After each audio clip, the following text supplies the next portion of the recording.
You're gonna need a really good lawyer.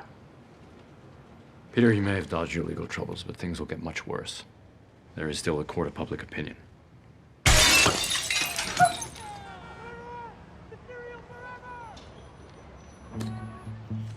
How did you just do that? I'm a really good lawyer.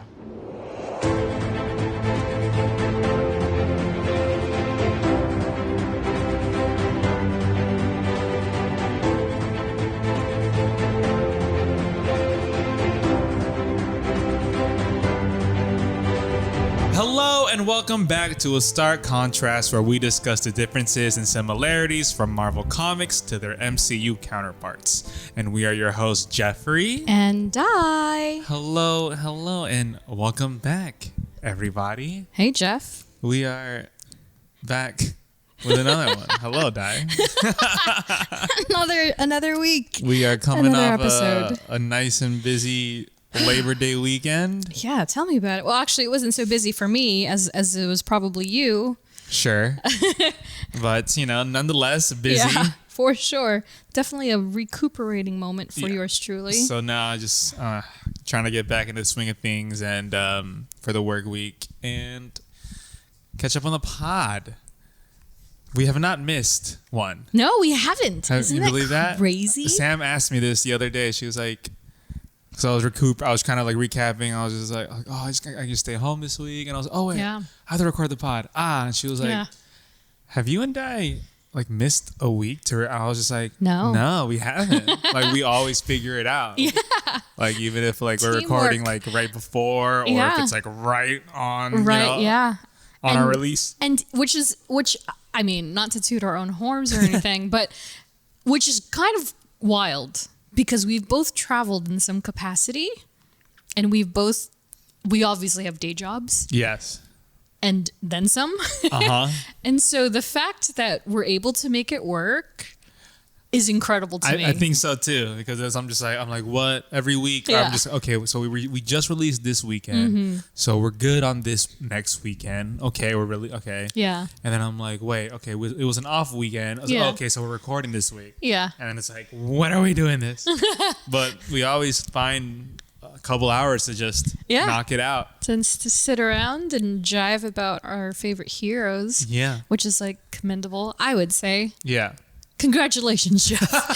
Congratulations to us. We are still Yes. thriving and kicking. You're welcome, us. Thanks, us. Yeah, so that's really great. So those of you who've stuck it out with us all 37 episodes up until now, like, we commend you as well, because that's awesome. Thank you. Yeah, it's been an awesome, year and change, and no signs of stopping anytime soon. Let alone slowing down. Yeah. Not even international travel will slow us down. Ha ha. Nope. Nope. So yeah, I mean, I guess we can start talking about our notable news. Disney Plus Day and This week. D23 are this week. Weekend, right? And so by the time that this show drops, we'll have obviously like passed that hurdle, jumped over that hurdle. What surprises we have revealed, we're not sure. We'll probably talk about it the next episode. Yeah. So we'll see. I'll be on Ground Zero on Saturday at D23, and Good luck, soldier. thanks. I'm like waking up at like 3 a.m. Good luck, soldier. to get into that Marvel Studios panel because we didn't get it. Well, in my entire group, we did not a single one of us got a reservation. Is it a free ticket? It is. Okay. Well, D23, you have to pay for D23. To get into D23. To get in. But then, and it's not even that bad. It's like, I don't know, $60 or something, whatever. yeah. We only bought passes for Saturday because to us, like we're big fans. We love Disney, but we don't love Disney that much, if that It makes is a any lot. sense. I think I saw the schedule the other day. And it starts on Thursday, right? It's like truly for hardcore. If you live, breathe, eat, die, poop, it's like Disney. It's Disney animation. Everything. And every single aspect Everything. of Disney. Like they're bringing Walt Disney's like plane in or something. You know what I mean? Yeah. Like it's going to be on view like a museum piece at this convention. But since the acquisition, they've started integrating of course Star Wars and Marvel. That's right. And so that Monday morning, what am I thinking? That Saturday morning panel is like whatever is left of Lucasfilms, a.k.a. Star Wars. Yeah. and Marvel Studios. It's solely those two properties. So, you know, all reservations aside, I did get reservations confirmed for like the Marvel Studios development signing or something. So I think it's probably Andy Park. Andy Park, maybe Ryan Meinerding or somebody, you know, signing posters for what? I'm not sure. Yeah. I have a hunch it might be either She-Hulk, I Am Groot, or Black Panther. So we'll see. But otherwise, none of us struck gold with that hall ticket, and you can always bring a +1. So even if just 2 of us had gotten it, we all would have been able to go. Yeah. Pain. No such luck, yeah. And so we're going to have to double down and get in line at 5 a.m. Like we used to in the old days. I wonder like if that like wait is crazy as compared to, you know, Comic-Con or something. I couldn't tell you because the especially last time, now. Yeah, the last time we did it was the before times, so we'll see, I guess. But we'll see. I don't know. You'd be surprised how fast 5 hours passes when you're tired. I can only imagine. And you're in a cold concrete basement just waiting for a line to move. Oh my God. Upside, they played Disney movies while you're waiting. So that's good. I watched Thank God. Lady and the Tramp and like 100 Dalmatians, 101 Dalmatians and other stuff. It's fine. It's whatever, but it's a lot. I don't miss the old school style of going to conventions, I'll tell you that much. Yeah. In other news, Megan Thee Stallion is part of the MCU. Oh, yes. Can we just celebrate that for a second? The one and only. Not the.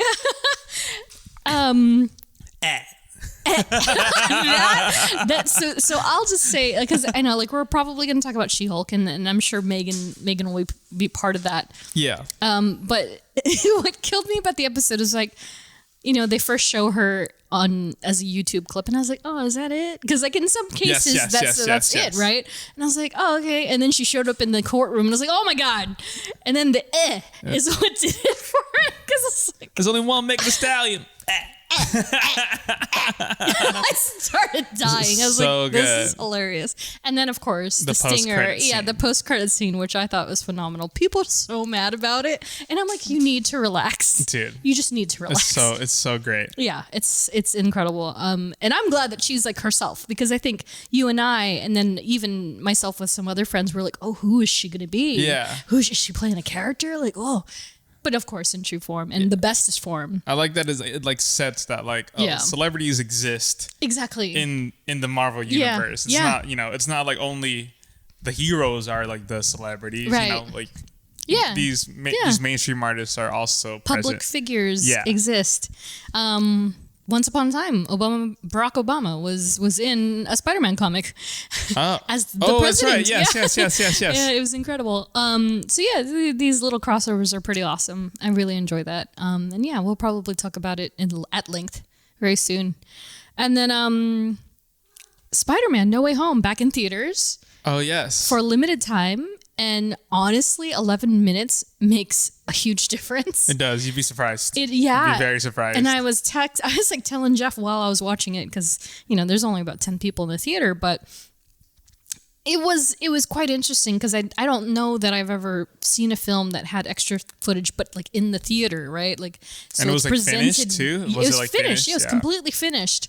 So it was just like watching the film again, but then thinking, wait, what did they add? But it was very obvious. It was just like more exposition. Yeah, 100% more exposition. Yeah. And so they would trim here and there. They would trim like literal like 3 seconds off of something or add 3 seconds to something, whatever. And I'd be like, oh shoot. Yeah. That made a difference. But then there are full on scenes that didn't exist in the original cut. Including a brand new post-credit scene that really does tie together the fact that the kids are graduating high school and moving forward with their lives, which really does lend a little more to Peter Parker going on his own. Yeah. But yeah, I really enjoyed it. And of course, one of, my favorite scenes was it included the character that we're actually talking about today. So What a great segue. Great segue. It sounds a lot better in my head, but hey, we're there. So yeah, I guess before we get into that, I wanted to show you something because it's so big Okay. that I'd rather just get it out of the way, like literally right now. Okay. I have no idea what this is, guys. It's literally rolled up. It's into rolled up. Yeah. And I didn't, it's not that I had forgotten I had it. It's just that I had it put away because I swapped apartments for a bit and I switched the art on my wall. But considering today's character, I wanted to show Jeff this poster. So of course, if you didn't look at the title, today's character study is none other than Matt Murdock, the man without fear himself, Daredevil. Yes, sir. And so we will be discussing many things that deal with this character, but I see a leaf. first and foremost, well, this is like the backing of the poster. Oh, damn. So first and foremost, we'll be discussing not only the film, but also this incredible television show that originated and kind of paved the way for Charlie Cox to become this character that we all know and love now. So I'm going to ask you to pull on that other side. It is a giant. Holy hell. It is a theatrical. Oh my God. It's a giant theatrical sized, like, I think call them bus shelter sized Yes. posters of Charlie Cox as Matt Murdock. This is a humongous poster. And it's beautiful. Yeah, and it is signed by Steven Knight, who was showrunner for the first season, the iconic first season. Wow. And of course, Steven Knight is known for many different bodies of work, including, Yes. I believe, Spartacus, and he's just all around great. And he signed it personally to me. It was very nice. I got this. Yeah, I think it was there was something for charity, and he put up one of each. He had one of him as Daredevil, one in the black suit, and one as Matt Murdock. Ooh. And it was randomized. And he was like, all right, first 3 people to make a donation of X amount, you're going to get one of these posters, and I will even personalize it for you. Here you go. And I was like, sick, I'm down. Made the donation, and then it came in the mail, and I was like, I hope I got the Bloody Knuckles one. I hope I got the Bloody Knuckles one. And I looked on the roll, and it said, like, handwritten in his writing, Bloody Knuckles. I was like, yes! And I opened it, and it was the Matt Murdock one. So That's awesome. I scored. So this is usually in a frame. It has not been in a frame for a little bit, as you can tell, but it is one of my favorite posters. And yeah, I have a lot of love for this character. Yeah. So before we get too far, just a reminder, we're not experts. We don't pretend to be. We're just a couple of nerds, nerding out. True. So I have so much pressure on my shoulders for this episode. I Do just you? have to tell you. Do you? I have 2 very good friends, at least 2 very good friends that are very big Daredevil fans. Okay. I am terrified to mess this up. Oh. She's got this, y'all. Don't worry. We'll see. But yeah, so here we go. Daredevil, the man without fear. Created by Stan Lee and Bill Everett. First appearance, Daredevil #1, April 1964. And so here's the cover with a... Wow. Yeah. So we're Yeah. going back. And it's interesting because, I was thinking about this today, and considering that, like some of the Defenders, or at least Jessica Jones, they come of a more modern era.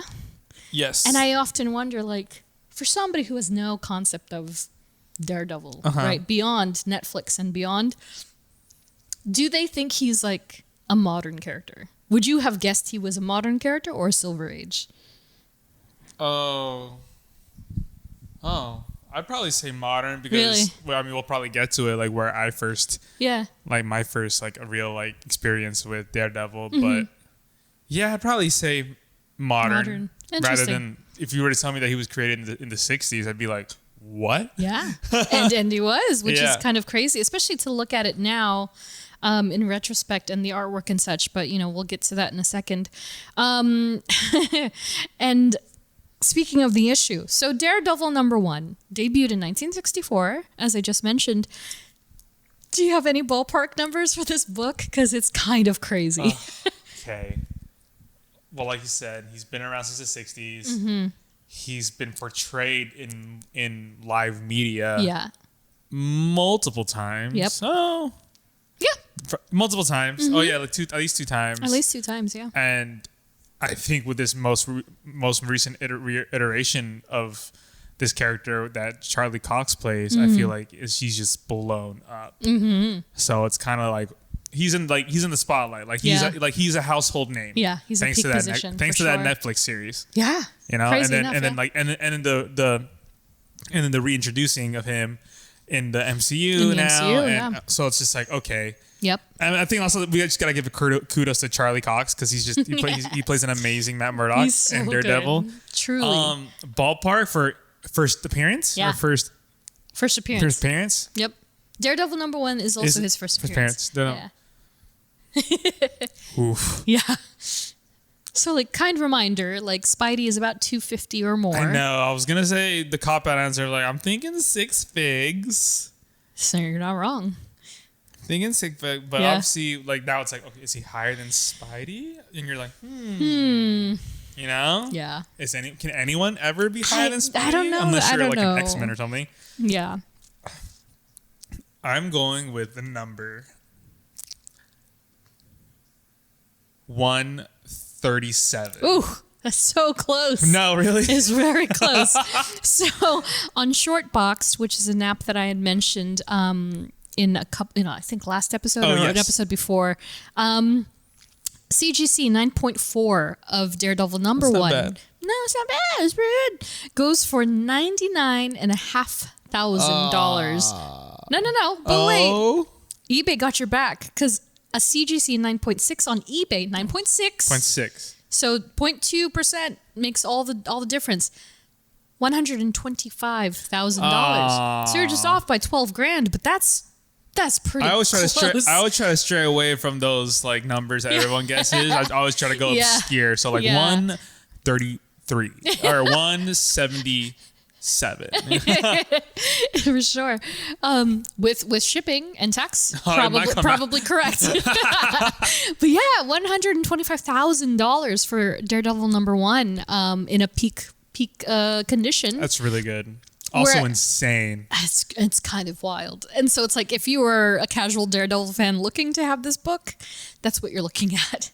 And I know a few people that are like just because they're so sad they can't have it. Yeah. But I know how they feel because I would love to have amazing fantasy, but that'll never happen. I think everyone would love like a #1 issue, Truly, right? Like yeah. I feel like that's like the pinnacle. But right this there. is also why they make the facsimile and true believers editions, which are usually $1 because they're facsimiles. So they're essentially modernized copy of it. Yes. It's just not the same. You want the paper. You want it to smell. You want that browning of Exactly. The mildew and the water damage.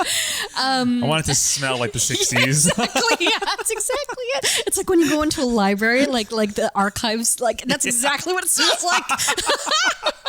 I love this. Exactly. And speaking of smells, the lowest editions of this book that I was able to find on Shortbox, a CGC of 1.5, even a 1.5, barely held together by the staples, is going for $2,500. What? $2,500. What? It gets even better, my friend, because there's also a 0.5 CGC. What is that even? Like, what is that? It's missing the cover title. So someone as a child ripped the Daredevil logo off of the book. And it's also the same price. So 0.5 with no title cover is $2,500 because it's graded. Because it's graded. I would love to see the face of the grader, right? Like when he or she was presented with like, can I grade this Daredevil? Yeah. What issue is this? Well, the cover's kind of gone.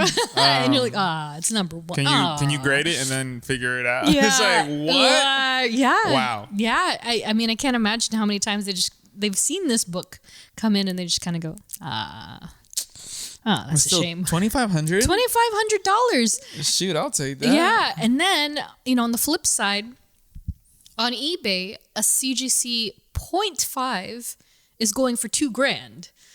So the book is barely recognizable. It's still worth $2,000. And eBay also had a coverless one for $970, not graded or anything. Not graded? Not even graded.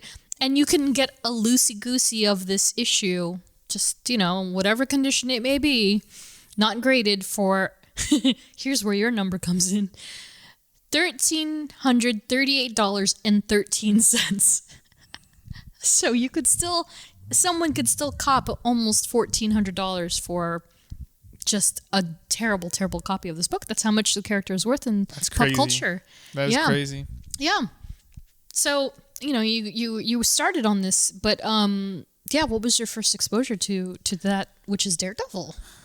The Bat flick. Was it? Yeah, Ben Affleck, 2003. Oh, look at you. 2003. Yeah, nailed it. Jeez. The fact that still made the cut for you and you remember that is so impressive. 2003. And I think, I think he did a really good job at it. Yeah. Obviously that's, I think, now I think about it after seeing a couple of iterations of Daredevil, the whole when you would how you would see it through Daredevil's eyes, and it was just like this sonar thing. I was just like, red. I was like, oh, this is super cool. But then now you're kind of like, okay, well, he's blind. His other senses are amplified. Right. Right. But yeah, so it was that. Here you go. I have the movie poster up here for you. And that suit was shiny as hell. Because it was full on leather, baby. Full on leather. Oh, like dominatrix type thing. Like at the time, no one really batted an eye. Right.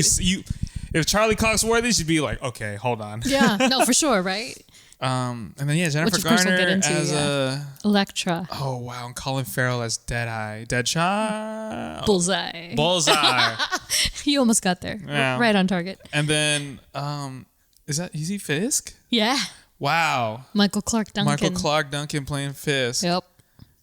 So that makes sense. Full disclosure, I did watch the first 2 seasons of Daredevil and this film over the long weekend. Oh. Just to refresh my memory because I truly have not seen Daredevil the film since it came out. Maybe on home edition, obviously. Yeah. I thought I bought. Sorry, but I didn't want to override you. So this was truly your first impression? Wow. Truly, yeah. Oh wow, that's amazing. I couldn't find my digital director's edition, which is half an hour longer, but it's so much better. Yeah. And I say this to anyone who even asks or will listen because it does focus more on Matt Murdock, the lawyer.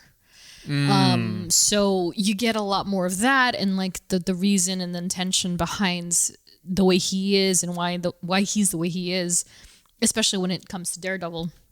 And there's no cheesy love scene. There's none of it. Wasn't romanticized at all. Got it. It was very straightforward and this is the Law and Order of Daredevil. But as far as I honestly, and I know I say this a lot, I don't know. Really? Where I started to know about Daredevil because it was definitely before this. I already knew who he was. Okay. Because again, the cards played a huge part in this. So I was like, yeah, it's the red guy. It's the red guy. It's the red guy. Yeah. And of course, and speaking of my cards, I have them right here, and I have quite a lot, which was, just before we started recording, I started pulling them out, and I was like, whoa, I have a ton. And granted, half of these are team ups, but you can see here, this is kind of how I got to know him because he was, in all these team up cards. So I was like, okay, well, I already knew who Black Widow was, and I knew who the Punisher was. So he kind of just fit into this. Maybe I didn't know the word vigilante at the time, but he fit into this realm of non-superhero-y heroes that I was just like, oh, he's Spider-Man's friend. Yeah, because it's crazy that your first time experience of some heroes is obviously comics and or the cards, and it's me growing up, I was a very visual media person. I used to live in front of a TV. I'm pretty sure that's why I wear glasses and contacts to this day.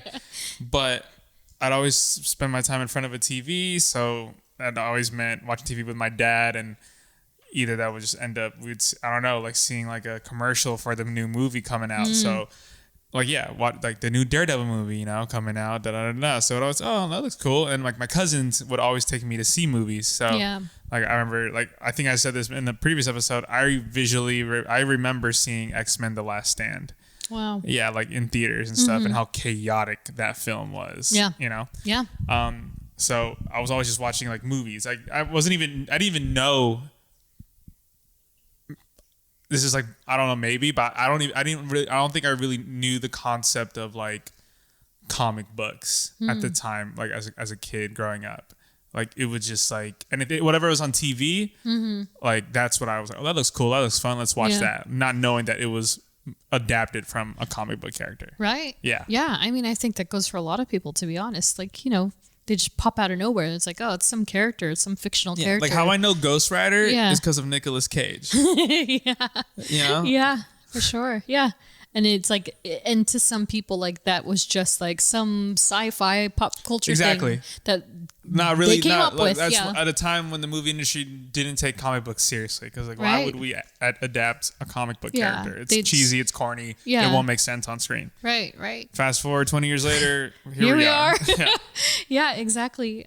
So yeah, speaking of the cards, I guess I'll read one of these. Which one had I picked out? I think it was this one. So this is the 1992 Marvel Masterpieces by Joe Jusko. Daredevil. Matt Murdock lost his sight in a freak accident, but gained something as well. The sensitivity of his remaining senses increased far beyond that of normal humans, and he acquired an amazing radar sense. Adding these powers to his extraordinary athletic abilities, he has become the man without fear, Daredevil. And so he wages a two-pronged assault against injustice, by day as a blind civilian attorney, by night as a superpowered crime fighter, in his struggle to make this world a better place for all to live. Nice. Pretty cut and dry. Street level Street-level dude. baby. Saving the streets. Yes, exactly. Saving the streets and the people who walk upon the streets. You know, it's kind of, you know, simple as it is complicated, because, you know, something that we'll probably, you know, tackle and go through in this episode is, like, he is truly like barely above normal human. Like, he is really just a guy, right? But yeah, we'll get into that and his periphery of characters as well. I did want to preface, however, that this episode contains a number of characters that all deserve their own coverage. So we're not going to get into detail with many of them as we could, simply because we'll probably cover them down the line. There's going to be a lot of overlap, like we've experienced in previous episodes with like Captain America and Winter Soldier and Black Widow. So yeah, you won't hear too much about certain people, but we hope you enjoy this. So you know, the card kind of covers the basics about what you need to know about this character. And, you know, I don't know if you've heard this, Jeff, or if I have actually said this to you many times, but, you know, people tend to call him Red Batman. Oh. Because his origin story, not that their origin stories are incredibly similar, but I think that the liberties that they took with the origin story of Matt Murdock into the cinematic scape did kind of render some parallels when it came to the Waynes, in that, like, got it. You know the whole story. Yeah. They're coming out of a theater. Something about the pearls. They get They die. They die. It's in an alleyway. It's a crying kid. It's really sad. Yes. Like, you know, they're they don't do that so much. They kind of did it in the show, but in the film, it's really very similar to that. But let's take it back a little bit. So raised by his father, Jack, Matt endured a childhood of bullying after the assumed death of his mother, Maggie. So in the books, even in this number one issue, they pull this actually quite ahead of its time. And this is all credit to Stan Lee, I guess, in that they first take you to the present day. They tell you the story, like Daredevil's beating up these thugs. You're not quite sure, one, why is he beating up these thugs? And two, who is this weirdo in a yellow and red suit? And then they eventually, by the middle of the issue, they take you back to the origin story. And so, you know, you get wind that, okay, well, Jack Murdock is a boxer. He's older. He's like out of his prime. He's aging. And he's raising this son on his own, who is Matt Murdock. And he has his sight. He's just a perfectly normal boy. And he wants to be like his dad. But his dad is fully insisting, no, son. I wish I could just plug like an earbud in my head so you could hear the voices that I hear these comics. Because I'm the same way. I feel right? it. I feel it. Like in my head, he sounds a specific way, which is actually kind of like the film version where he's like, "Oh, Maddie, I want you to be more than just a boxer like your father." Very New York. Very New York. Very Hell's Kitchen. Very and so he sounds like that in my head, and so he basically, and his son very much wanted to be like dad. He wanted to be strong and tough and really hold his own. And his dad's like, "No, you deserve better. You hit the books, kid," And so he really inspired Matt to stay like straight A student, make sure he gets all his accolades and whatnot. Yeah. Because of this, kids used to make fun of Matt. Like they were like, "Oh, you goody two shoes. You like always your daddy's doing boy type of thing. Daddy's boy. You never do anything bad." This is an amazing New York accent, by the way. You should hear my accent voices. It's insane. And sadly, they really did. It's something that you see in every good story, right? And so this page I wanted to show you is straight out of the first issue as well. And one of the names that they call him is Daredevil, because he's anything but, I guess, is the irony of it. Oh. It's interesting how like, they just kind of... I dare you to be devilish? Yeah, no, like, he's such a daredevil. Look at him. He's not taking any risk. He won't even throw a punch. Like it's ironic. Like it's ironic. Okay. Yeah, he's so closed and demure almost that...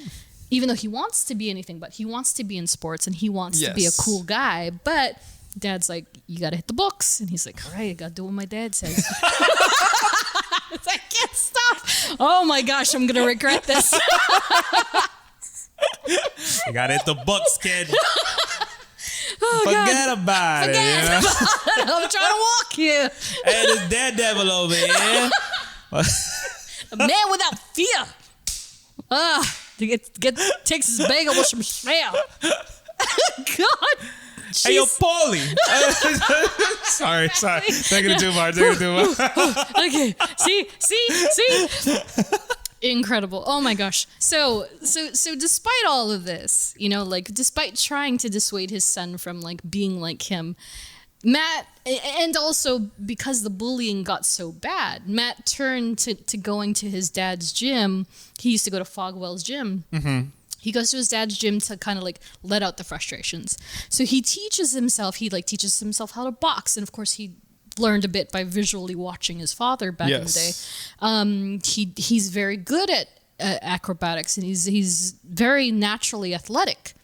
So, the catalyst of Matt's story, as far as an origin story goes, at least in the books, is that, to kind of make ends meet, Jack decides to get back in the fighting game. And he's like, before nobody would try not to do the voice. Before, like, nobody would hire him because he was an aging boxer. Nobody wants to bet on the underdog. Yes. So he takes a job with a guy named the Fixer. And the Fixer is like, "Yeah, don't worry. I'll take care of you. It's all good. You'll get bookings. Good gravy." And so he's excited. He's ready to go back and tell Matt all about it. And like, hey, he's never going to have to worry about anything. His priority is getting his son through college. So Matt's a little older. He's not quite Spider-Man level. Yeah. Because in the books, technically, Matt is supposed to have been born 1942. Oh, okay. Yeah, that's the kind of the era that we're looking at here. When they used to date things and then they realized, oh, wait, these comics last forever. They're like, oh, God. They're like, whoops. So Jack is trying to get his kid through college. And so I guess Matt's around 17, 18, maybe 19 at most at this point. And so he runs off to go tell Matt, who isn't at home. And instead, at that very moment, he's out and about on the streets and he sees a blind man walking. And as you would have it, there's a truck coming his way, and it's like Ajax, radioactive, whatever. Yeah. And he's like, oh God, nobody's helping the guy. He's walking right to it, and he might be deaf too. It's like the dialogue is actually quite hilarious because he's like, oh, that blind man. Wait, He might be. he might be deaf too. Okay. Just a lot going. Yeah, just there's a happening. lot going on. The old guy had nothing. He was doomed, and because he's a good Samaritan, and because he is, he is a good guy. He's a good kid. Yeah. He goes to rescue the old man, and he jumps in the way of the truck. And they don't show it because back in the day, It's violent. it's considered violence or, child Gruesome. endangerment Yeah, and sure, all that sure. stuff. So they don't actually show it in the book, but essentially what they have described, the bystanders have described, is that, the kid, the radioactive stuff, one of the barrels flew off the truck, it got all over the kid, and it left him blind. Which is Wow. more irony than necessary, Yes. but it makes for a pretty good story. Yeah.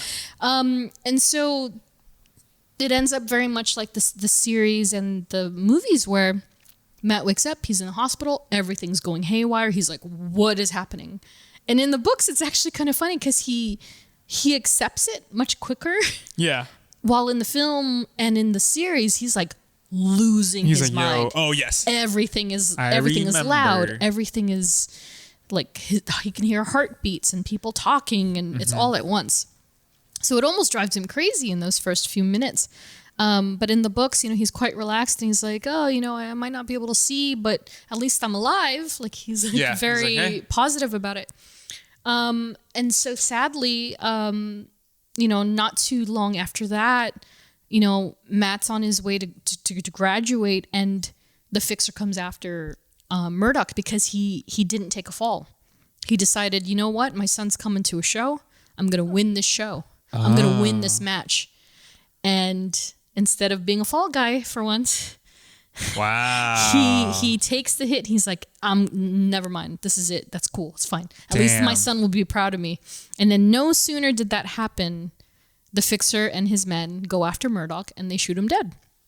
Wow. They kill him. I don't know if they shot him in the book, but nevertheless, he dies.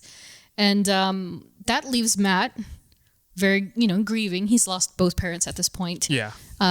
He graduates college at the top of his class, and he meets his friend during college. He meets his friend Foggy Nelson. Foggy. And it's really sad, and essentially it makes him become this persona known as Daredevil, because he's like, oh, now I can take this name and I can make it mean something. Mm-hmm. They wanted to use it to mock me. I'm going to use it to protect the city. Yeah, sounds about right. Right. And he becomes Daredevil, uses his dad's boxing uniform to create the red and yellow. So it's made out of fabric, and that version, not the sleek leather Yeah. that we see in the movie. But yeah, that's essentially it. That's his thing, is to protect the city from people like the Fixer. Wow. Yeah. So it's much darker than say, like Peter Parker. It's far more complicated, and I think not nearly as happy, which is tonally a lot of what Daredevil is about. He's not a jovial character, if you will. Which brings us to the other side of the fence. Matt Murdock, Daredevil, portrayed by Charlie Cox in the MCU via the Netflix show created for TV by Drew Goddard, with Skylar Gartner as young Matt, and then previously portrayed by Ben Affleck and Scott Terra in the 2003 Daredevil film and 2005's Elektra. He was in Elektra, but it was a deleted scene. That's right. Yes. Yeah. Yes. And to your credit, there was more than two, as well as Rex Smith in the Hulk television series film, The Trial of the Incredible Hulk, that came out in the 80s. Oh. So that was a big thing with Daredevil. That was kind of more or less where he was first introduced after the show, after the comics. And the character was first seen in the MCU via the Netflix show and last seen in Spider-Man No Way Home.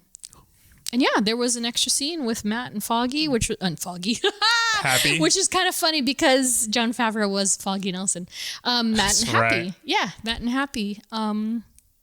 And then, of course, before we get any further, just noting actors Scott Glenn in the series and Terrence Stamp in Elektra, who played Stick, because Stick, God, he's got a very rich backstory. He does play a very prominent role, at least in the series. He wasn't in the movies at all, the movie, and so I didn't put too much into him. But Stick is essentially he helped Matt refine the skills that he had started to cultivate. Got it. After the accident, he really helped him focus the sonar, focus the echolocation, focus all his senses, because Stick is also blind. And there, again, he's got a huge backstory. He possibly reincarnated like Japanese, it's a whole thing. Whoa. It's a thing.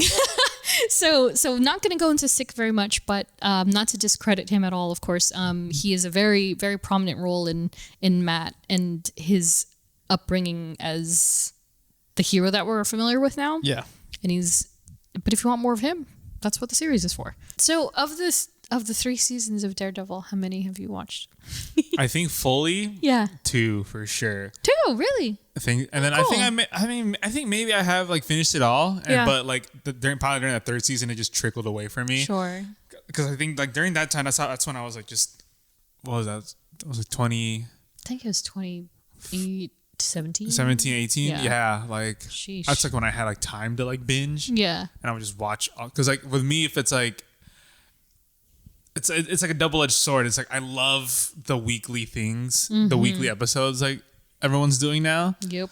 But at the time, like obviously Netflix was like doing their own thing with like, oh, here's all these episodes, and it was like 20 episodes. It was a lot. I think it was at least 13 for Daredevil. 18 maybe. Yeah. Yeah. So it's just like once I finish one and it leaves on an insane cliffhanger, I'm like, okay, Yeah. well, I gotta watch the next one. Yeah, exactly. So I think I definitely powered through the first season like with ease, and then Yeah. obviously because of how good it It was was, so good. he's like, okay, season 2, Yeah, let's yeah. watch season 2. Yeah. And then I think I just like it wasn't because it was bad, but it was just like me growing, like getting older, just like, okay, I don't really feel like Yeah. allotting like A commitment. 8 hours Yeah. right now, Legitimately too, Yeah. because each episode was like an hour an long. hour So, long. Yeah.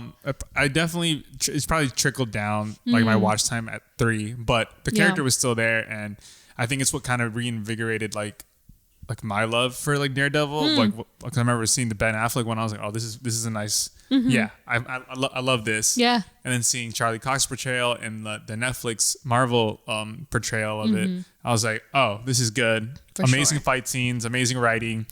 The tone of it just made sense, So Yeah. yeah. All around, I mean, it was super duper strong. Season 1, showrunner Steven DeKnight, as I mentioned. Season 2, Doug Petrie and Marco Ramirez. And then season 3, Eric Olison, with music by John Pisano and Graham Revel. That's the movie, of course. And then I just had, speaking of the fight scenes and stuff, we don't usually do this, but I'm going to do this for Daredevil because it's such an element of the series. A stunt double shout out to Chris Brewster. We've mentioned Chris before in previous episodes. Definitely the Captain America one. So Chris Brewster, he has been in the MCU in a variety of ways, doubling up not only as Steve Rogers in Captain America and Captain America and the Winter Soldier, but also Mobius, M. Mobius in Loki.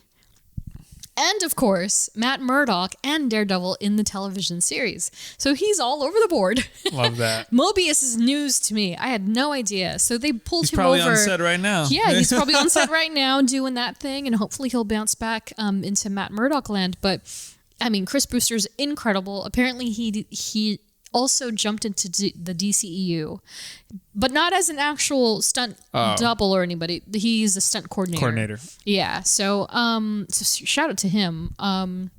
He's an exceptional talent, and so he really did bring Daredevil to life in that his like the fighting coordination that they created for that character and crafted for that character.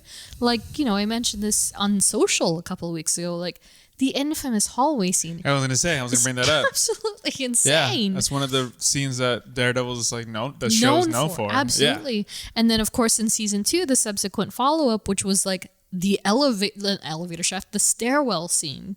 Yes. Which is like another level. I still love the hallway scene more. Yeah, the hallway scene is definitely iconic because It's you see so it iconic. happening, you see it like Yeah. like unravel, and you're like, oh, they're keeping going. They're Like, going. yeah. And it's like 4.5 It's minutes. long. It's It is so good. in movie time, it is long. It's incredible. And then, of course, the stairwell scene is when Matt is actually Daredevil and he's got like the chain on his like hand and he's whipping around and he's like descending the stairs and all the Yes. guys. It's so nuts. And it's like, if you haven't seen this, like, please do yourself a favor and go watch it. Even if that means you're just YouTube searching those scenes. Even just watching, I do that a lot. Yeah, it's so incredible. Every time I see that hallway scene, I'm just like winded because it's so good. And with all good things, like the Daredevil film, there is a brief, albeit present, film development history.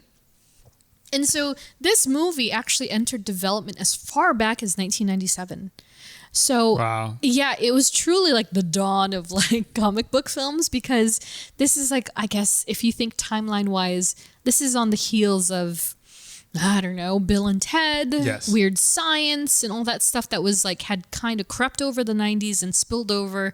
We're coming into mid 90s and entertainment is just, flourishing, for lack of a better word, but the 90s were popping. And so I can imagine, right? I can agree. imagine that during this time, they were like, let's make a movie this, let's make a movie this, and okay, there's a market for it. And so, yeah, Daredevil had entered the game with planning with director Chris Columbus. Oh, wow. And you know that name. Yeah. Yeah, Mrs. Doubtfire, Home Alone, Harry Potter. A lot of very iconic. yes. Iconic films. Yeah, so apparently originally Chris Columbus was at the helm of the original Daredevil film before Mark Steven Johnson took over. So I guess it was just timing, the Hollywood shtick.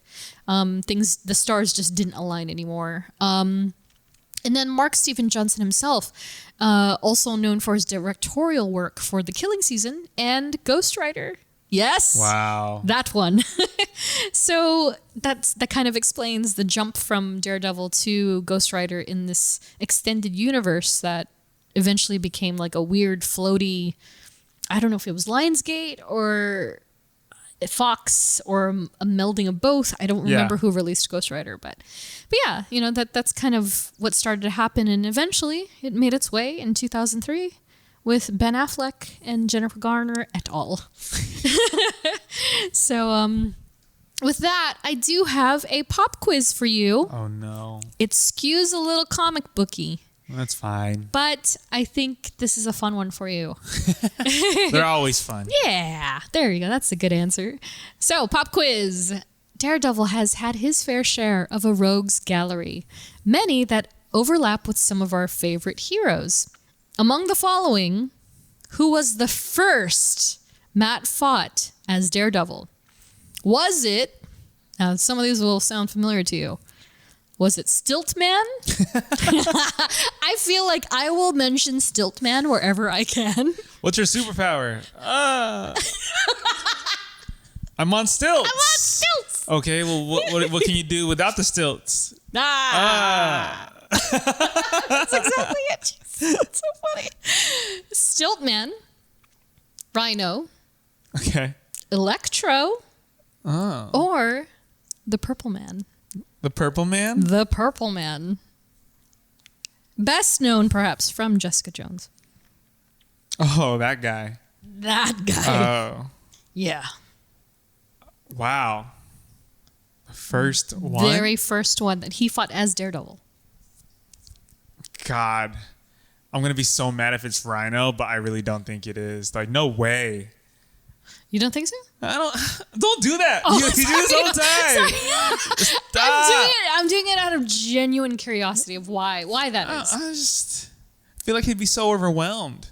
Yeah. Like, if you're Spider-Man, okay, yes, overwhelming, but still, like, he has webs. He can, Yeah. get out of it. Daredevil is just, he has no webs. Yeah. No, that's the truth. I want to say Electro. I do. Good job. Yes. Electro was the very first actual anti-hero, anti-villain, villain, non-villain, supervillain that he fought. I'm That's back, Daredevil. baby. Yeah. I'm back. Starting out strong. When I think of Stillman, so I watched. Back to I still just bad. recently started the Harley Quinn animated show on Oh, HBO. yeah. You just started. Yeah. Oh, okay. I'm like, So you're in I've only season watched the one? first like couple Okay. episodes. Yeah. It's freaking hilarious. It is hilarious, It's and I'm really like, funny. wow. And so Yeah. one of the first episodes, it's Kite Man hitting on Harley, and then her and Yep. Ivy are just making fun. Yeah. You know, Ivy's just like, so you're just a guy that has a kite? Like, yeah. Yeah. And it's like, oh, okay. So what are you without the kite? He's like, well, you know. And I'm just like, so good. what are you providing here, bro? Like, what are you Like, quick tangent, but this is kind of why I appreciate James Gunn being in the DCEU, because he's not afraid to take on a character like Yeah. Kite Man. You know what I mean? Like, and he proves it with his version of the Suicide Squad. Yeah. Because they had, oh God, was it Calendar Man?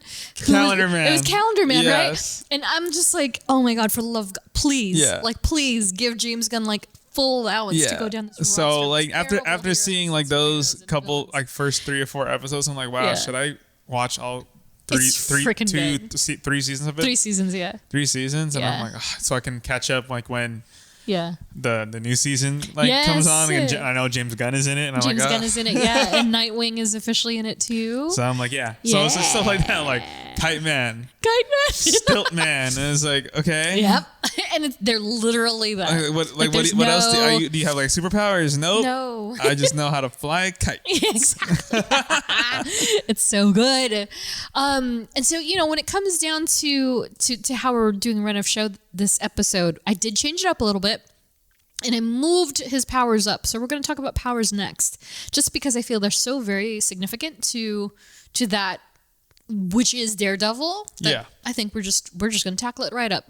So, overarching, it's just radioactively enhanced physiology and superhuman sensory system. So, like I had previously mentioned, Matt begun to cultivate an athletic lifestyle for himself and really kind of foster, you know, peak performance in his own average human way after the accident, just to kind of help him with not only coping, you know, with being blind, but also the bullying from before and all that good stuff. And then, of course, the added value of Stick and Stick, you know, teaching him the mysterious ways of enhancing your senses. But because of the radioactive, you know, goop, if you will, Yeah. Matt's kind of, you know, received these additional gifts or, you know, curses, depending on who you ask. But that which includes, and it's been a while since we've had a list this long. So, peak human strength and speed, superhuman touch, reflexes, smell, hearing, and agility, enhanced stamina, taste, balance, endurance, tracking, illusion awareness, blind sight, lie detection, sonar sense, radar and proximity sense, and person identification. So you just can't lie in front of this guy, and he can find you no matter where you are, which is basically what it comes down to. Yeah. Love that. Right. And he can do things, you know, like there's this thing like the touch, right? The superhuman touch. They very much in the origin stories, no matter which version you're looking at least when it comes to the books, they really do focus on the fact that he can quite literally touch this, whereas a natural or, you know, a normal blind person would just feel ridges Yes. and need braille. He could touch it and be like, well, I can feel the ink that's raised up from the paper, and he can identify the letters as they are. So that goes for the same for anything. So he can pretend all day, oh, the braille. But really, if he felt a newspaper, He knows what it says. he can read it. Yeah. Yeah. And then the same goes for impressions and pictures. And so he kind of gets an idea just by feeling something, even when it comes to different material colors or different colors in general. Wow. Yeah, like the sensitivity of his senses is so minute and it can go so detailed and granular that he can almost smell the chemical differences. Wow. Yeah, so there's a whole level to this character that really isn't as explored, at least not forthright. Like they're not like literally saying like Matt's not like, oh, nice red dress. You know? Yeah. Like, it's so much science that it's like it's also unnecessary exposition, right? Yeah. Like you kind of get that he can see in his own way. And I think that in the capacity of which they kind of tackle it on screen, I think that's adequate. But I would love to see a little more of little more. Like one more layer of detail. a little, yeah, just enough. But it is quite supernatural when it comes to the book, so it's kind of like, dang, dude, he's like incredibly skilled, and I think that makes him. That's why I love this character so much, because he is a normal man by all means, but he has these exquisite, like superhuman attributes that are like so unique. It's so cool. Like it's not like flight, and he's not super strong. Yeah. Right? It's not like X-ray vision. Yeah. Or it's not It's not like super laser smart. vision. Yeah. Yeah, he's just got these 5 senses that are just enhanced and very formidable. And so, of course, with all of those things, especially enhanced hearing, he's vulnerable to loud sounds and anything that could dampen his senses, like his sense of taste. So, I guess a good example of that would be like if someone were to somehow poison him, because this is where it gets really tricky and why I bet as a writer it could be fun, because he can smell poison a mile away. Yes. So how do you poison Daredevil? Yeah. But some things that are discreet and have no scent, kind of like what is it? Of course, it's arsenic. Arsenic has no taste or smell. Arsenic. I've never heard of that. I've never heard about that. Really? Yeah. Oh yeah. So like the thing is, Miss True Crime over here. So if you're ever given something, Yes. this is the scenario. If you're ever given something that smells like deeply of almonds, but it doesn't have almonds in it, Okay. you probably have arsenic waiting for you. Oh God. And so that's like something that I think could pass the test as far as poisoning Daredevil, because it smells like weird almonds, but it's also undetectable. So back in the 70s, not to fall off toward this tangent, but in the 70s it seemed to be, and even older than that, it was easy to poison somebody because it was untraceable and it was easy to get. And so if somebody just mysteriously died, it was usually by arsenic. Yeah. Because they never detected anything. Yeah. Wow. So that's one of the cases where, dampening Daredevil's senses comes into play and would actually work in someone's favor, but otherwise they'd be screwed. And of course, individuals that specialize in speed have also an edge over him because they can throttle his senses. So they're moving so quickly. So like Quicksilver, for instance, or even Spider-Man. Yeah. He has trouble truly connecting and figuring out their movements in comparison to other people because they're just simply going too fast. And the chemicals are moving too quickly. The molecules are too quick. So it's like, there's many cases where he and Spider-Man have, fought. And it's not just because he's Spider-Man, it's also because he's freaking fast. Yeah. That Daredevil kind of eats dirt. So yeah, in the films, you kind of mentioned it earlier, the way that they present his radar sense is interesting. And I did notice, I can't remember which one is, I think, I want to say that the Daredevil movie has like the blue echolocation, right? Yeah, it 100%. Is. And then the series is more of the fiery red. It comes in and out. Yes, very faint. Very faint. Yeah, which I found to be, of course we're talking about superheroes, but I found that to be a bit more believable and I think true to the character. Yeah. What did you think between the two?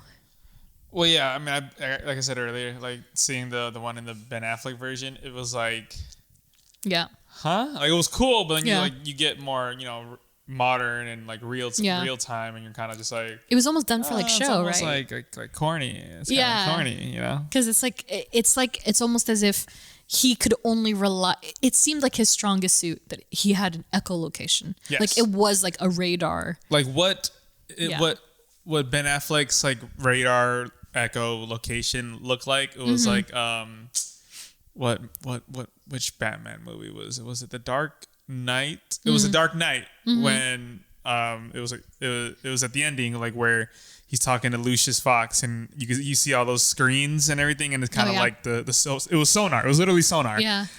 So it looked like that, and I'm like, okay, there's kind of is that really possible? Like as a human condition? Yeah. So Yeah. but, yeah. No, it's true. I agree, and I also think that the way that it's depicted in the series and how different it is, and it's not so pronounced and so emphasized, it also caters to the idea that, maybe he is relying on his other senses, like the smell and all of that, to kind of almost sense the chemicals, like the colors and such. Yes. Like that kind of really makes it more realistic to me, because it's not like he can see people at all times necessarily, right? Yeah. Like his senses are so amplified that he can almost see the radiating dust off of someone's person and all the little follicles that are just constantly coming off of our human bodies. You know what I mean? I know it's gross and science stuff, but that's why I think I did appreciate it a lot more when it came to the series. Like, granted, of course, it's like 15 years difference, but still, I thought that was pretty cool. Did you like one Daredevil more than the other? I mean, this is a dumb question, maybe. I mean, yeah, I guess. Yeah, I mean, I just fell in love with the Charlie Cox series. Yeah.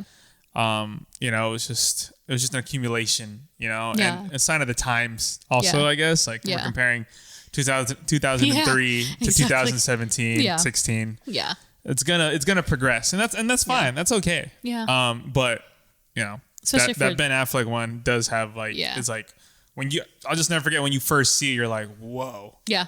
This is I never would seen it. I've said this before. I would defend that movie. Yeah. Like, honestly. It's a solid. It's pretty solid. In 2003, Yeah. there was only Spider-Man that has came out. Actually, and speaking of, I think it came out like X-Men. 9 months after Spider-Man. Yeah. Yeah. So All you imagine the pressure. all you had was Spider-Man, and then I think like X-Men or X-Men Wolverine. 1. Yeah. And then you had this Daredevil. And then I think Blade and Spawn. But I mean, Yes. like quote unquote, they don't count. You know what I Yes. mean? Like that's the playing field that they're dealing with. Yeah, it's a very small sample size. Very small. And so yeah, it was interesting, because I just feel like, given the time frame, there were some elements, and I think you talked about this in another episode where you were like, you had originally or you just recently, whatever it was, saw the playground fighting scene and how cheesy it was, because they were like jumping around and they're for Daredevil, the movie. Yeah, for the movie, and that they're flopping around on the seesaws, and it was like yeah. But aside small moments like that, I thought it was pretty actually, because comic book movies at that time, it was all about action and how like they wanted to make sure like the fight scene looked epic, rather than, you know, obviously you have to care about a story, but at its minimum during that time, as long as there's like some emotional like driven thing for the main character, cool, let's just ride with that, but we're gonna spend this money on these action scenes and these fight pieces and everything. So exactly. And you know, and Jennifer Garner was coming off of the Alias high and being the it girl of like what essentially was like modern day and all that. Modern day martial artist, you know. So I totally get why they did stuff like that. And I thought it was fun, and it was kind of funny to look back on. But, you know, and I also do see where the crossover of like, he's Batman came into play, because that version of Matt Murdock and Daredevil, you know, like he slept in a water tank to drown out all the sounds. And it's like, but then you're left with all these questions like, how did he get a freaking water chamber? Sure. And he has like secret cases for all his costumes, and he's got the billy clubs and the batons, and he's got multiples of them. Whereas with our modern day version, he's living in this, you know, apartment that nobody else wants, because it's on the corner of of Hell's Kitchen where there's a giant billboard outside that lights up at night and he can't see it, so it doesn't matter. And he's also got all his stuff in a freaking treasure trunk. Yeah. And he got it offline. Like, that's what he's left with, you know, before he meets Melvin Potts, of course, who we'll talk about a little bit about later. But yeah, you know, it's interesting, you know, spanning from the 2 hours that they had in 2003 versus the nearly 40 hours worth of content as recent as 2015. Yeah, it's kind of wild. So yeah, with that, you know, we'll go into family, friends, and affiliations. Yeah, you know, we've talked about Jonathan Jack Murdoch, a.k.a. the Devil, a.k.a. the Red Devil, a.k.a. Batlin Jack Murdoch, quite a bit. And to spare us from me going into that accent again, we won't talk too much about him in addition. But, you know, in the series, well, both in the series and the film, you know, this Jack Murdoch is a great example of a character and an actor who only makes an appearance for a handful of episodes or less, or minutes even, that he makes such an impact on the main character of the medium. Yeah. That he's like, he's truly like Uncle Ben level, if not even more so, right? Like his death really serves as a catalyst as much as it impacts Matt and his growth as not only a young man, but into his life as Daredevil. Of course, portrayed by John Patrick Hayden in the series and David Keith in the movie. Yeah, and his story is very, very, very, very, very similar to the books. He threw fights to make ends meet. Single dad, raising Matt. And, you know, in the film, or at least in the show, he was later murdered by Roscoe Sweeney for not taking the fall instead of the Fixer and Slade, who is apparently the shooter. But, you know, of course, in the series, he didn't do so without making sure his son was financially secure, which I thought it was really smart how they did that, because by planting that little seed of like, I want all the money to go into this safety deposit, like blah, blah, blah, blah. Yeah. Like he made sure his son was somewhat financially secure before his knowing an inevitable death, which I thought is smart. And it's a small but very significant fact that they like plant in, and then you're like, oh, okay. So that's how he gets enough money to go through school and become a lawyer. Got it. And all that. And before we proceed, it looks like I have this fun quiz. Okay. So, admittedly, I didn't know this until I looked it up. Okay. So, but if you can even... if you get this question, I'm going to be so unbelievably impressed by you. Oh, no. So it is cinematic swaying. So there you have a very good chance. Believe it or not, Jack Murdoch has appeared in the cinematic universe prior to 2003's Daredevil. What film was it? Oh, God. Granted, there's not many films to choose from. But if you can pinpoint where and when, hey. Hold on. I'm not going to look it up, but I'm like...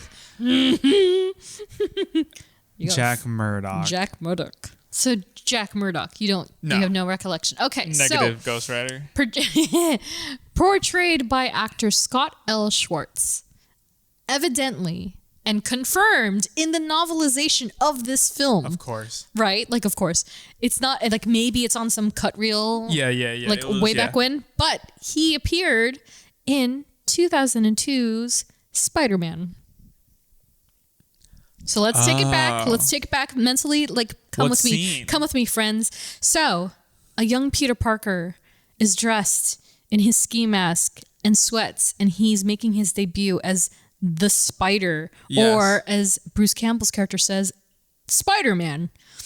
Come on, before he's getting into the ring, there's a wrestler, what appears to be a wrestler on a stretcher, and he's like, I can't feel my legs. And he's dressed in red and yellow, and he has a devil or horn-like headdress on his head. You gotta watch that scene again. Apparently, that's Jack Murdoch. Wow. Yeah. I was like, dude, That's like they name him by name in the novel. Wow. They say Jack the Devil Murdoch is being like pulled away from the ring as Peter looks on. And so, of course, the reasoning behind that is that, like, it doesn't look at, it doesn't even look like him. But they wanted to kind of modernize and think, okay, well, maybe Jack wanted to try something different that wasn't boxing. And here it is. Yeah. You see it? This guy. Oh. You remember now? Yeah. So he's wearing red and yellow and he's got horns and they're like, it's like a a very- devil. yeah. It's a big devil. It's a wrestler Yeah. devil. But yeah, so the story was evidently that, he wanted to try something different other than boxing. And so he tried Wrestling. I love that scene, by the way. Crazy. Yeah. Where are you going? I got you for 3 minutes. You ain't going Who is that? nowhere. What's his name? The Was it wrestler's Randy name? Savage? Yeah. Yes. Yeah. Was it Rip? Didn't he just pass away? Yeah. You ain't going nowhere. So good. Yeah. Yeah. So he mangled Jack Murdoch. Wow. And then, what I find special about Matt is that he has both parents in his storyline. So, when he was first introduced, they kind of went with this ploy of, the mom is dead. It was kind of like the easy way of not having to muster the exposition up to create another character. Yeah. But over time, and especially in modern times, they've reintroduced the concept that is his mother, known as Margaret Maggie Grace Murdoch. And so what essentially had happened, and they fleshed this out in more modern times. I want to say this was during Mark Waid, maybe mid 2010s. They reintroduced Maggie into the fray, and so more of their story started to surface. And so what essentially had happened is that Maggie and Jack, they got together young. They had Matt young, and she suffered what many women have when they give birth, and that's postpartum depression and postnatal depression. So she had it throughout the entire length of her becoming a mother after, Matt's birth. And so mental illness started to settle in, and it made her paranoid. It made her paranoid that Jack was coming after her, that things were just not as good as they always seemed. She hated herself, self-loathing, and that Matt was like almost some devil baby. No pun intended. Like that Matt was sent to ruin their lives. And so she there's an issue, and it's actually quite troubling, where she assaults the child. Jeez. And Jack loses his mind. He's like, what are you doing? Like, you can't, this is our child, Yeah. And so, Maggie finally comes to her senses, and then she abandons the family. She runs off and she's on her own.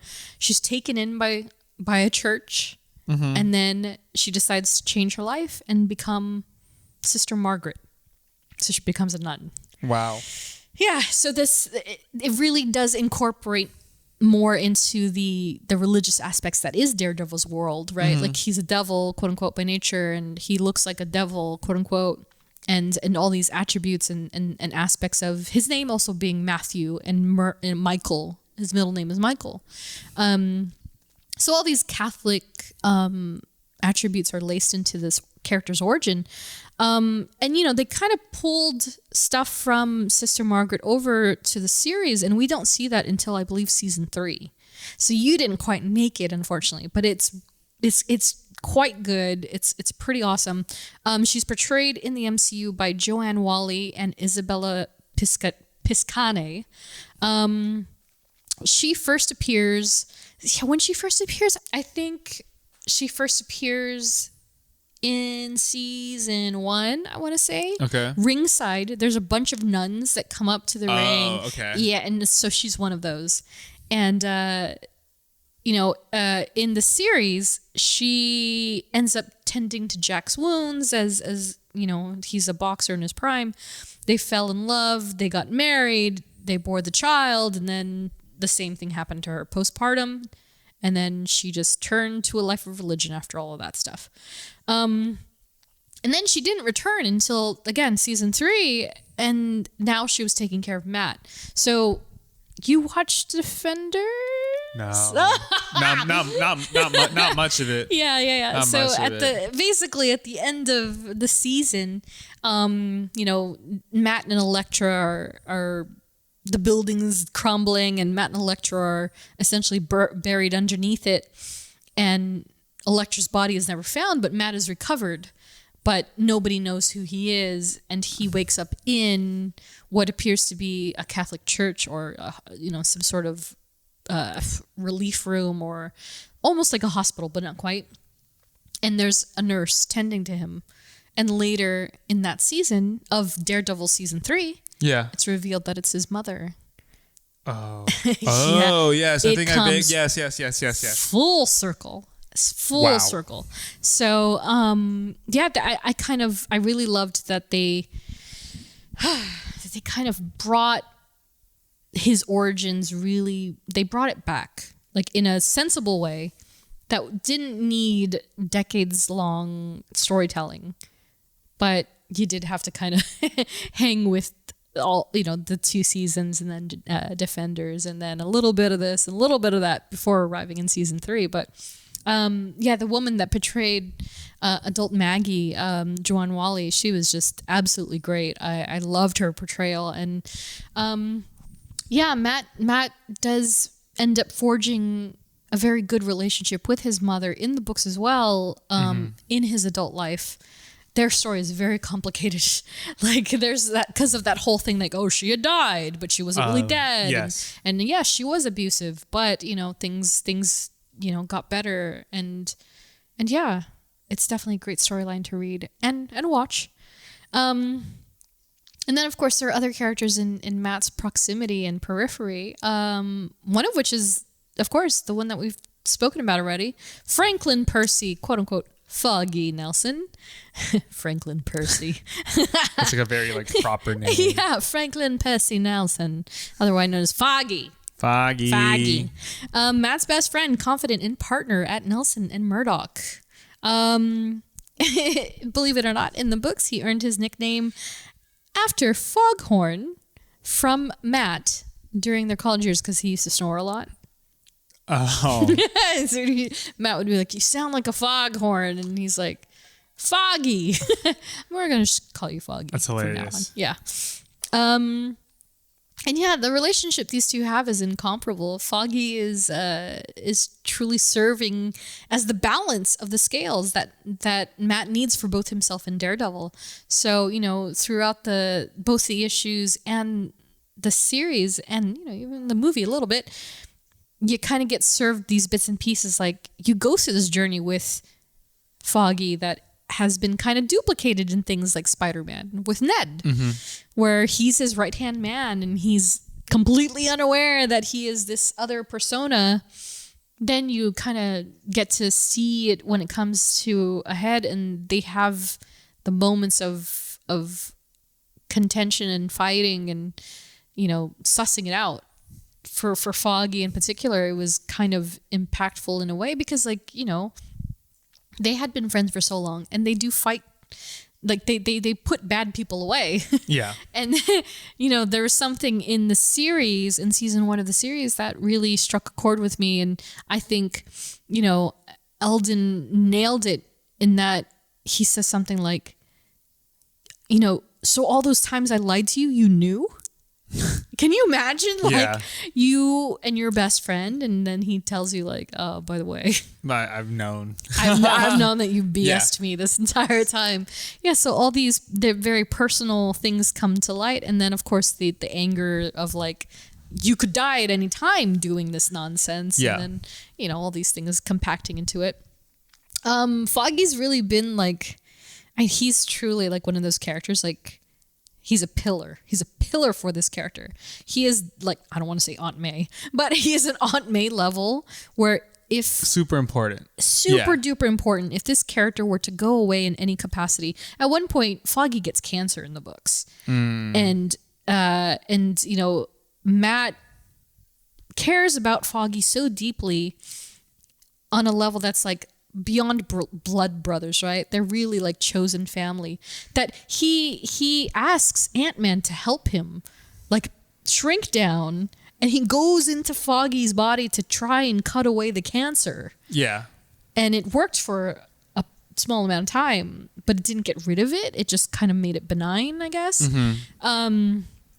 Like that's the level in which Matt cares about Foggy, and they make it very clear that they have this loving relationship in the series as well. I don't know about in the movie. That movie, it's not like they had a lot of time to play with it, but with Jon Favreau as Foggy, obviously, against Ben Affleck, you get bits and pieces of their relationship, but it was definitely like, partnership, as far as that's concerned. And of course, portrayed by Eldon Henson in the series, they're the avocados at law. Avocados at law. Avocados. Some of the best scenes in the film and the series come from these two. And I think Eldon really he really gets on his game, I think, midway through the season. Yeah. He's definitely on it by season 2. Season 2, I'm so much more convinced that he is Foggy Nelson. Yeah. Whereas before, it was kind of like slow to... He's getting there, especially when you're contending with Charlie Cox. Yeah. I mean, Charlie Their Cox chemistry, though, is really good on screen. Yeah. Both of them. They complement each other really well. Yeah. Do you think they'll bring him back? I don't know. That's tough. Like bringing back those other like kind of like, because there's just no way they can't have him. Like they just can't have him. Can't like the have audience him. is already used to these certain characters surrounding and Nelson, at least Charlie Cox, Daredevil, and MURDOCK. Yeah. So it's like why not? Yeah, I agree. And yeah, of course, Foggy kind of falls into the group of someone we could definitely go further into. So we're not going to touch too much on him. Next on the docket, the night nurse, Claire Temple. So we've previously discussed the role of the night nurse in, I believe, our Hawkeye episode with Linda Carter. Yes. Who was named after the Wonder Woman actress. And so she's portrayed by Rosario Dawson in the series. We did receive a listener question via Twitter. Joe Liz, thanks. Who simply said, it's actually more of a comment than a question, but she said, I want to know all about him and Claire Temple. And almost immediately I said to myself, oh, Joe Liz is going to be so disappointed. Because in all honesty, there is not much crossover with Matt and Claire. When it comes to the books, she is by far a Luke Cage character. Okay. She comes from the Luke Cage territory, and she actually made her debut in Hero for Hire, which was Luke Cage's comic back in the day, number 2 in May 1972. So she's been around for, wow, is that 50 years? Holy smokes, that's 50 years. She's been around for 50 years. So Rosario plays a very prominent role, but unfortunately, when it comes to Matt Murdock, it's actually not quite as prominent, I guess, to repeat myself, than she would be in the Luke Cage world. So we'll save more of her for herself, as well as a Luke Cage episode. But I do appreciate. I love that she. I will say that I love that Claire is kind of like this moving entity within all of the Defenders, right? Yes. She made her way in every series, I think. She did. Did she? Oh, yeah, this is... And not all of them, but she definitely were like, oh. Yeah, she's there. She's there in some capacity. She makes an appearance or two. Loved her in Jessica Jones. Loved her in the Defenders. Loved her in the Daredevil series. So, I love the dynamic that they've actually made there. And there is a reason why she's very prominent when it comes to Luke Cage, the series as well. And it's because of the comics. So... sorry, Joe Liz. There's not much to talk about, but they had some great chemistry as well. And then there's Ben Urich, who, in the books, he's a Daily Bugle journalist.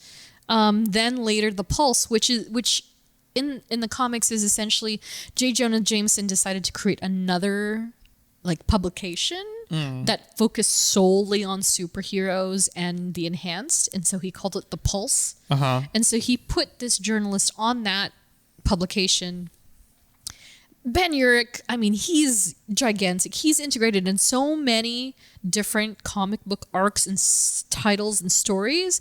Like he outed Norman Osborn as the Green Goblin. Oh, wow. Like he is all over the board. So there's no corner of the Marvel universe this man hasn't touched. But they did bring him into both the film and the series. Flip that, he's portrayed by Vondi Curtis Hall in the series, and then Joe Pantoliano in the film. Who is very much he reminds me a bit of a young Joe Pesci. And do you remember this guy? He's the guy that had like the paperboy hat, and he had an earring, and he had glasses. Vaguely. Yeah, and he'd always be like, "So what's the scoop on Daredevil?" Like he was constant. He was that guy after the subway scene, and he flicks his cigarette onto the fire, or the gas that's outlined as the Daredevil symbol. That's the guy, and then they messed up the reflection in his eyes. But anyway, yeah, that's Joe Pantoliano, and I thought he was really great. But yeah, in the cinematic universe, he's a journalist for the New York Bulletin or the New York Post, depending on which version you're watching. And yeah, in the series, I thought Vondi Curtis Hall did such a great job. He's such a big part of season 1. That I think when he inevitably meets his fate at the hands of Kingpin, they kind of left a gaping hole to be filled that then Karen Page steps up to in season 2. But yeah, he was essentially a journalist that was on, he wanted to do better stories than just covering different colors of train stops. And Daredevil happened to be, the devil of Hell's Kitchen happened to be his chosen topic, and unfortunately that did not do him any favors. And then there's the priest. So I just called him the priest because depending on which, okay, again, Matt is a good Catholic boy. He falls into a lot of churches. Yeah. He's always meeting new religious people. Yeah. So the priest is kind of like this revolving, prominent figure in his life, both in the books and the cinematic universe. And that, yes, it's never just the same guy. There's always different people. And so, while only one of the two featured in the cinematic series is actually based on a character from the books, it said that the one from Affleck's film was named in a homage to Daredevil co-creator Bill Everett. So he was Father Everett. And then the other, Father Lantham, is based on an existing character originating from The Runaways. Got it. So they're plucking stuff left and right. One thing that I do love about the film is that they have an endless number of Easter eggs. So there's Joe Quesada, there's David Mack, there's Brian Michael Bendis. They're naming all these people. I think Bill Everett is also the priest. But they drop all these names on top of Stanley having his cameo. Oh, that's right. Walking across the street or not walking across the street as well. But yeah, the priest. Father Lantham, Paul Lantham, portrayed by Peter McRobbie in the series, and then Father Everett, portrayed by Derek O'Connor. Both were very great, very, well-rounded roles. I believe Father Lantham dies in the series, which is really sad, but he was fantastic. And then, of course, how do you feel about that whole aspect, right? The religious aspects that are pulled into what this character is. I mean, if it's been established in the comics, it's like, okay, they're just pulling, and it's like another way. I remember that. I was like he's always asking like Father for guidance and forgiveness. Yeah. Oh yeah, like I've done some really like it's part of who the character is. Like he's figuring himself out because he's battling with this like thing of like I'm Matt Murdock, but I'm also this vigilante, quote unquote. So it's kind of like it's a battle, and I think like having that priest character like helps him like help himself balance himself out. Yeah. So because he's communicating his grievances, and also he's admitting to his faults. And it is interesting that it's like, for a man that's not readily so religious, he is spiritual enough Yes. that he feels like he'll be somewhat absolved Yeah. of his sins. I think there's like irony in Yeah. it too. It's like this character's named Daredevil, but he's going to the church yeah. for help Exactly. or guidance. So Yeah. I think there's like that kind of like Yeah. ironic part of it. Yeah. And that's also something that I think, like, again, for the people that swear, by the high heavens that Daredevil is Red Batman, I'm like, sure, there are similarities. Like, maybe there's like an air of like, oh, well, Bruce goes to, to Pennyworth to like, oh, Sure. this is what I did. And he's like an older male figure that allows him to expel his demons, if you will. But I don't think I just don't think they're that similar. They have very similar attributes, but I don't think they're the same character. And then of course people moved on that Moon Knight and Batman are the same person. I'm like, no, they're not. They're still not the same. Yeah. They have similar things, but what superhero doesn't have something in common with another, or in this case, a vigilante. I always thought that the religious aspects of this character were really interesting and very unique. Yeah. Because I feel like religion's like one of those things. It's like very taboo. Taboo for sure, right? Yeah, and Yeah. so the way that they've magnificently done it, especially with the series, I think is, it's something new and something, it still retains its dark level of grit, while at the same time, like, falling in line with these, I don't know, traditional practices of like, if you're like Catholic, for instance, you kind of like, that sounds about right. 12 Hail Marys. Yeah. Yeah. Yeah, it all checks. And then, of course, the Defenders, comprised of Daredevil Jones, Jessica Jones, Luke Cage, and Iron Fist. Woo! I don't want to talk too much about them. Granted, we have talked about Jessica Jones. Yes. I believe in episode, I want to say 8. I don't know. I'm not sure. You know better. You know that. You know episodes. I'll do movies. the dates. Yeah, you do. I'll stick with the dates. Yeah. We've spoken about Jess before, so please go back and listen to that. But yeah, in the books, God, what can I say? Their modern era title. They have their own title. It's it's been a book since the 70s as well, but their modern age book with this specific team is incomparable. It's so great. And I believe, is it Bendis? I think Bendis wrote it. And then Dave Marquez did the art. And it is absolutely sensational. I will right off the bat recommend that there's an issue in that arc where Iron Fist and Elektra are fighting, and there's zero dialogue. There's 4 pages of just fighting. Straight fighting. But I swear to you, and I said this on Twitter when I picked up that issue that day, I was like, you can hear each blow in each panel because it's so well drawn. And the fluidness of how quick both characters are. Yeah. It's so good. You just have to read it. But yeah, when it comes to the books, the Defenders have all been Avengers at one point. Nice. So they have these shared experiences and intersecting paths that make them great candidates for the unexpected team overall.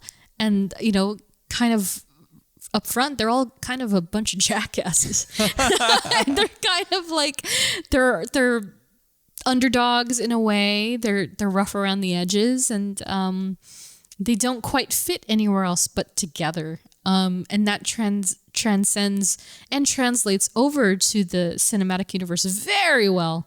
Of course, the Defenders portrayed by Kristen Ritter as Jessica Jones, Mike Coulter as Luke Cage, and Finn Jones as Iron Fist. I just realized he is also a Jones.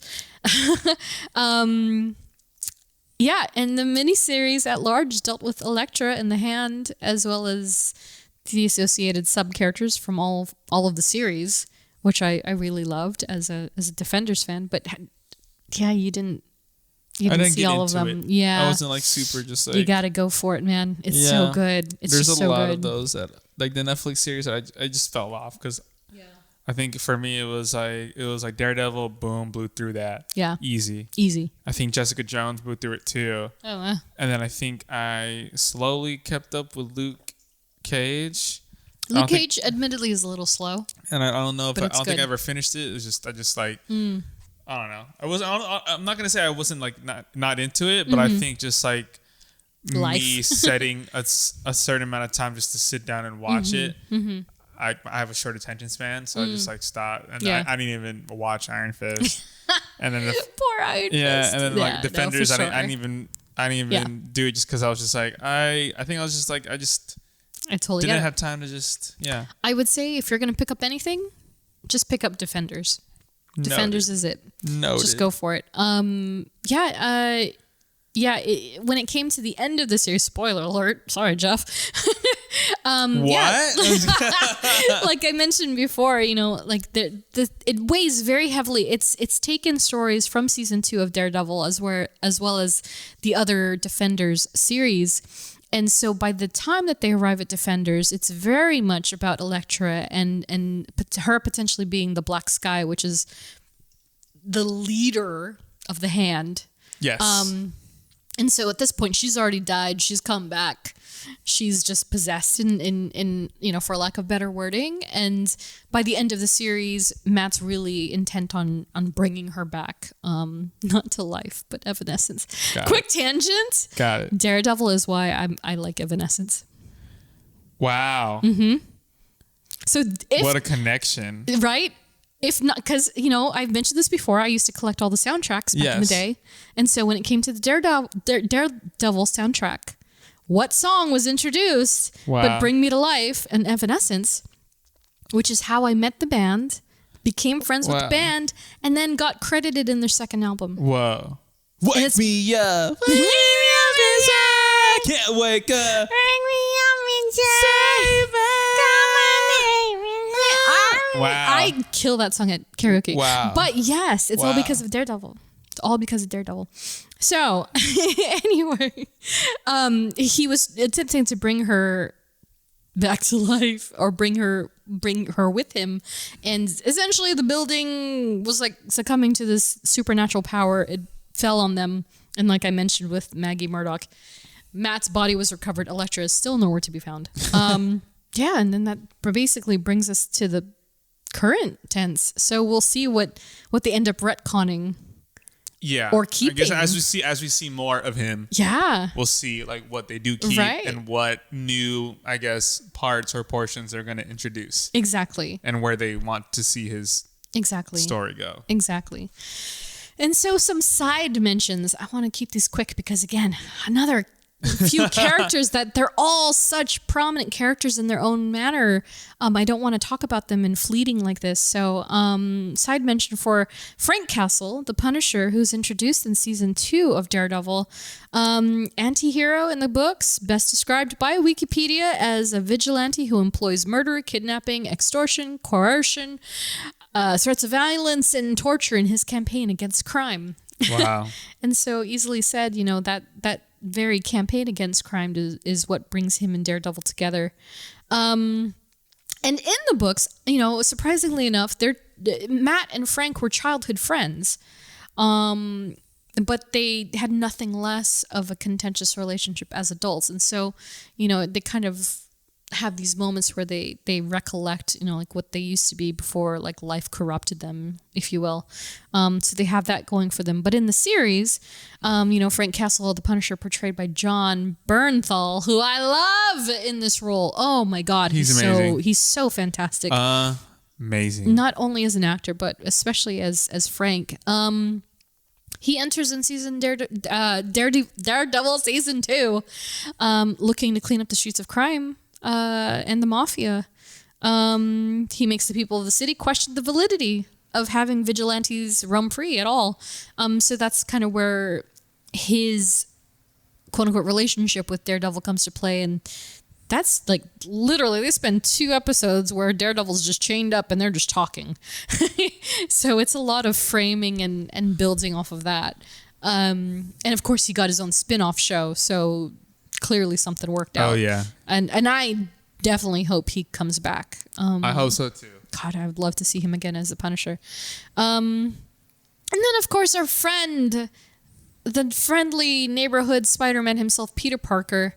In the books, they first met as early as Amazing Spider-Man number 16. So that I would say is just shortly after Matt maybe right after Daredevil, probably 1964 somewhere. Their story is kind of funny. So Karen and Foggy take Matt to the circus, even though he can't see anything. Yeah, They okay. thought, hey, let's lift up his spirits and bring him to places where he just smells elephant poop all the time. And this supervillain called the Ringmaster decides to hypnotize everyone so they can steal their money and and all this stuff. But because Daredevil is blind, he cannot be hypnotized. And so he doesn't fall for it at all. But even Spider-Man does. So Matt changes into Daredevil, essentially saves the day, knocks Peter out of his trance. Yeah, because they even squabble. They fought. But he knocked him out of the trance and all was good and gravy. And they've had a relationship ever since. And it was kind of rocky at first, but to be perfectly honest, even in these modern books, like they're really rekindling in a way that is very brotherly like, and they look after each other very closely. So, and it's more than just the jokey Team Red stuff. You know, like when Deadpool's in the mix, it's a different story. Yes. Like it is Team Red, like ridiculous. But when it comes to just Spider-Man and Daredevil as Team Red, it's like next level perfect combo of a duo that you can imagine because they're both obviously exceptional superheroes. And of course, portrayed by Tom Holland in the MCU. Who I hope to see again one day. I hope so. Hope so. In big boy pants. And yeah, you know, I mentioned at the top of the show, No Way Home has additional footage with Matt. There's a few seconds in the scene where he says, I'm a very good lawyer. He has an extra scene with God, I almost said it again!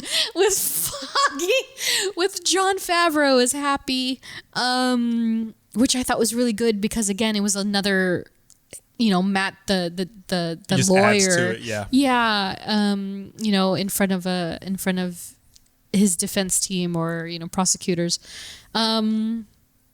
Yeah, I can't wait to see more of him in the MCU, which of course, God, I'm going to eat my words if he's in this week's episode of She-Hulk. If Matt shows up this week and it just dropped and we just recorded, I'm going to be like, man.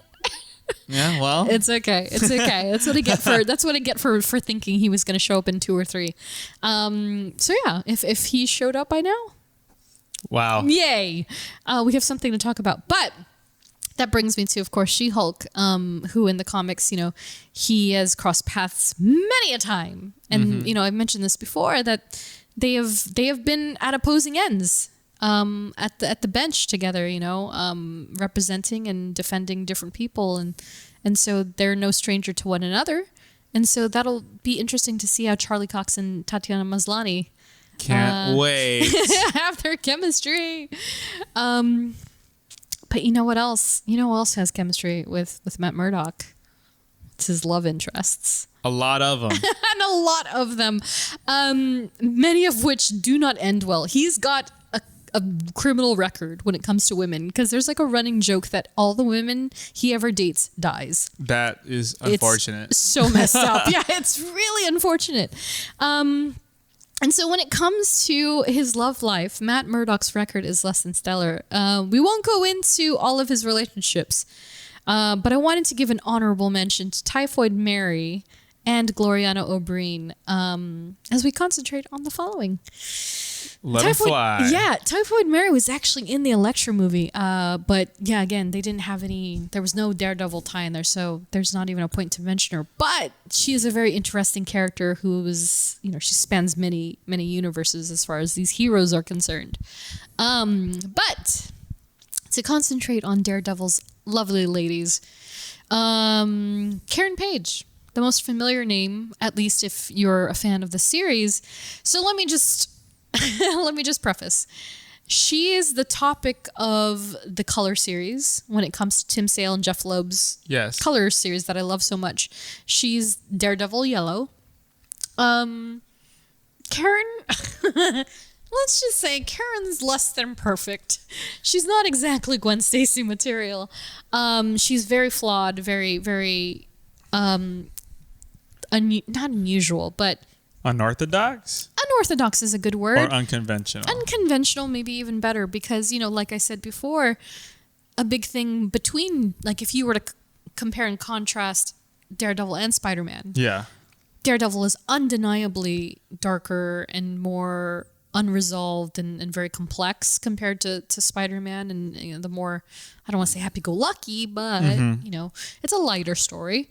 Got it. But with Karen Page, so like many females of the Silver Age, Karen was the focus of many villains' abductions. So if there was a scenario with Daredevil and Karen was in the panel, she's probably getting kidnapped in some capacity. Jeez. Yeah, it's unfortunate. But she later gets a job at Nelson and Murdoch as their secretary, and she started to fall for Matt almost immediately.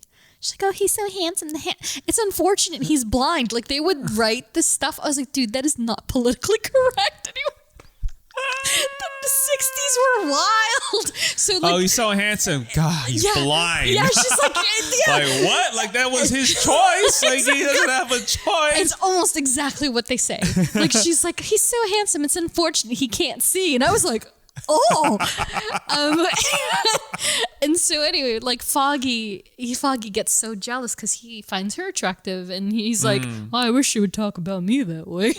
Foggy's like, you can't even see her. Exactly. Yeah, it's so messed up. Which they kind of carried over to the series. I remember that. And the movie, like Favreau, he's just like, how does he do that? Like, he doesn't even see these girls. So funny. It's so ridiculous.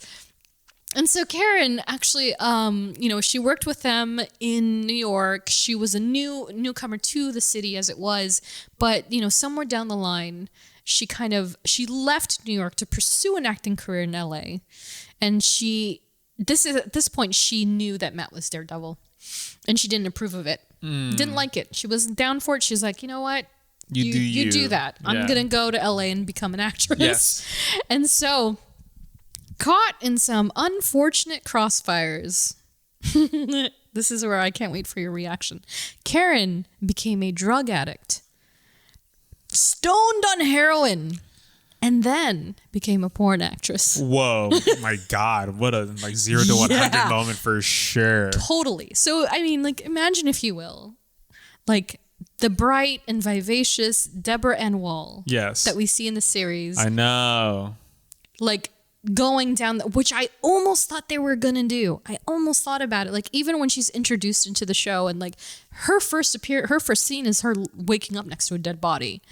I thought, oh, they didn't waste any time. They jumped right to the Karen that was shooting and doing stuff that's not necessarily, like, wholesome. But they didn't. Like, they completely went a different route with her. And so in the comics, she went down this path of, like, that's dark. Super, super dark. Long story short, Karen sold out Matt's identity as Daredevil. Jeez. For, like, probably for drug money. But then she cleaned up. She got better, and then she got diagnosed HIV positive. Holy snapsters. Like, oh my God. Yeah, she's got a very unfortunate backstory.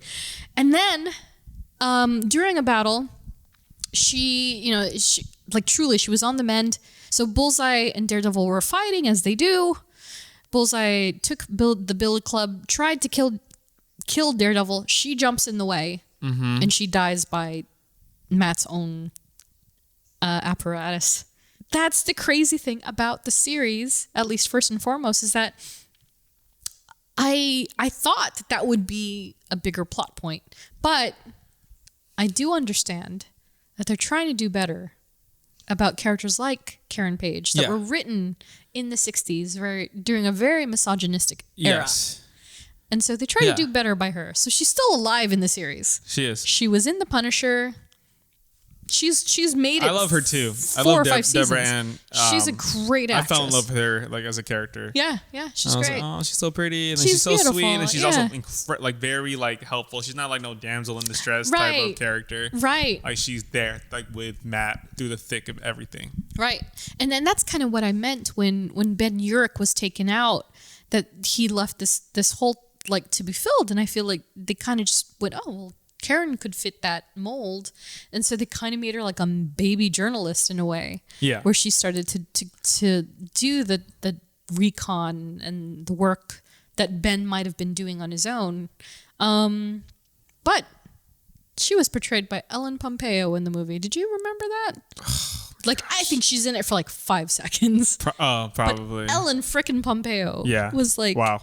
Was Karen Page before Deborah Ann Wool. So bizarre. So they amplified her beyond a secretary in both the film and the series, and now she's kind of I don't know what to call her. I guess she's a journalist, and we'll see if she comes back, let alone what she ends up doing. Yeah. But part of me wants to see that terrible story because that's another thing that really does it's just define. So like down there, right? It's like, so wow. yeah, that's really like yikes. That's if they want to take it dark and gritty, that's the way to do it. I know. And then another love interest that we have very briefly touched upon in our Black Widow episode, Natasha Romanoff. So I believe I mentioned these facts in the episode as well, so you can feel free to go back and listen to it. But, while dating, the duo moved to San Francisco. They left New York behind to start a new life, so to speak. The romance didn't last long. Matt was kind of awful to her. And they both ended up returning to New York after splitting and live their lives, because like it was never meant to work for that particular Team Red. Nice. Of course, portrayed by Scarlett Johansson in the MCU. Imagine though. Wow. Right? See, that's what I like doing. Wow. It's like, dude, can you imagine? Well, I didn't get Winter Widow, so no. And she's dead. But who knows? Maybe they'll have a flashback. I don't know. We'll see. She's dead, y'all. She's dead. And then I had a weird epiphany the other day. I was like, what if they like went there with Charlie Cox and Florence Pugh? It's technically a widow Daredevil. It's technically I don't know what they call it, like a Dare Widow. Widow Devil? Widow Devil. Black Devil? Black Devil. But then that would be Batman. Because if Daredevil is red Batman, then Batman is Black Daredevil or Black Devil. We'll see. Which brings us to Kristen McDuffie, who has not yet made her MCU appearance. But, I have a good feeling we might see her pop up somewhere. What is there to say about Kristen McDuffie? So, she is part of the more modern era of books, mid 2010s-ish, drawn by Chris Samney. So Matt ended up returning to San Francisco, where he met this assistant district attorney who constantly attempted to get him to admit he was Daredevil. So this is like the first time someone's actually been, you know what? I think that blonde guy is Daredevil. And it really made Kirsten's like personality stand out because she saw it and she didn't outrule it. It was very lawyer, very district attorney of her. She was like, no. I'm observing these happenings. I think he's Daredevil. And so as a result, I have these amazing panels I got to show you. She would take these, she would do these things to kind of get Matt to admit he was Daredevil, right? And so in one point, she's like, "Hey, catch!" And she like throws stuff at him, and then move this way, swipe it to the left a little bit, okay. And then she'll like. This is when he's not wearing. He's wearing the "I'm not Daredevil." Yeah, he used to do this thing where he wore an "I'm not Daredevil" sweatshirt. That's so ridiculous. And then tap back, and then she would wear a bra, and it says "You are Daredevil," and she would flash him and be like, "Is anything bothering you, Matt?" And he's like desperately trying to hide, just like shaking. Yeah, he's shaking and he's pink, and he's like, "No, what are you talking about?" And so she constantly tested his ability to essentially hold the poker face when it came to being Daredevil. And so she never quite got it out of him, but because of his track record, Foggy ultimately told her, hey, Matt is Daredevil. Wow. Because he didn't want to see her get hurt. He didn't want to. Yeah. Yeah, and so their story is very fun. It does go through all these, peaks and valleys. More recently, there was a very elaborate storyline where, she entered his life very briefly and almost met the same fate as his previous loves. But she is alive and well. And yeah, no MCU counterpart yet. So I don't know. I think it would be great to see Kirsten McDuffie in the MCU somewhere. Be very fun to kind of get to know that character. But we'll see. Yeah. And then that leaves God, she's one of my favorite characters, but she's so problematic. Electra Nachos. So let's just run down the comic book stats real quick. She is the college sweetheart of Matt Murdock with an unfortunate backstory. So her father, in short, was a U.S. Greek ambassador. He moved from Greek to New York with his daughter. Her mother passed away when she was a child. Had originally sought to be a member of the Chaste with Styx. So there was this, and again, this is something that I don't want to get into because I could do an episode that totally focuses on Stick or even Elektra, but there's the Chaste and there's the Hand. And so basically she wanted to become a member of the Chaste, but basically her rage and anger issues just made her a terrible candidate for they would not take her at all. And so Stick kind of refused her acceptance.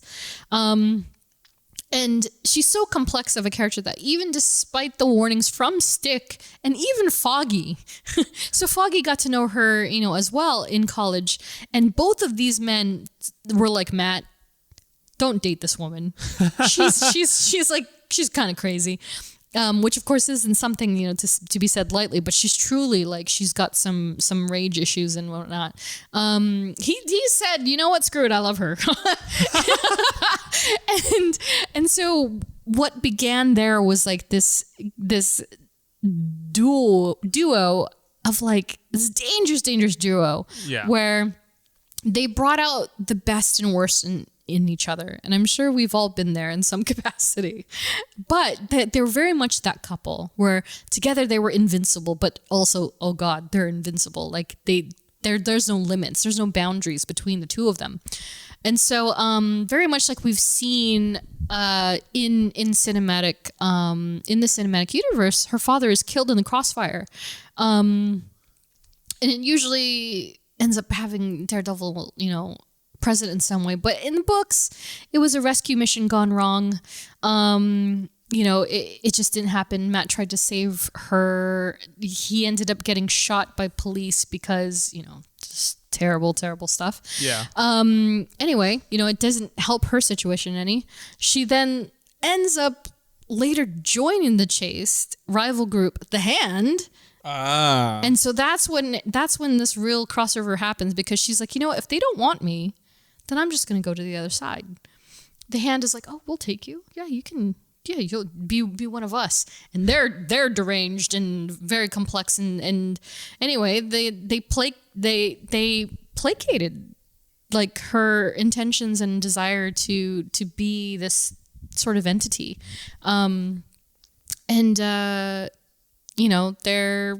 They're one of those organizations that's corrupt and they have a desire for power.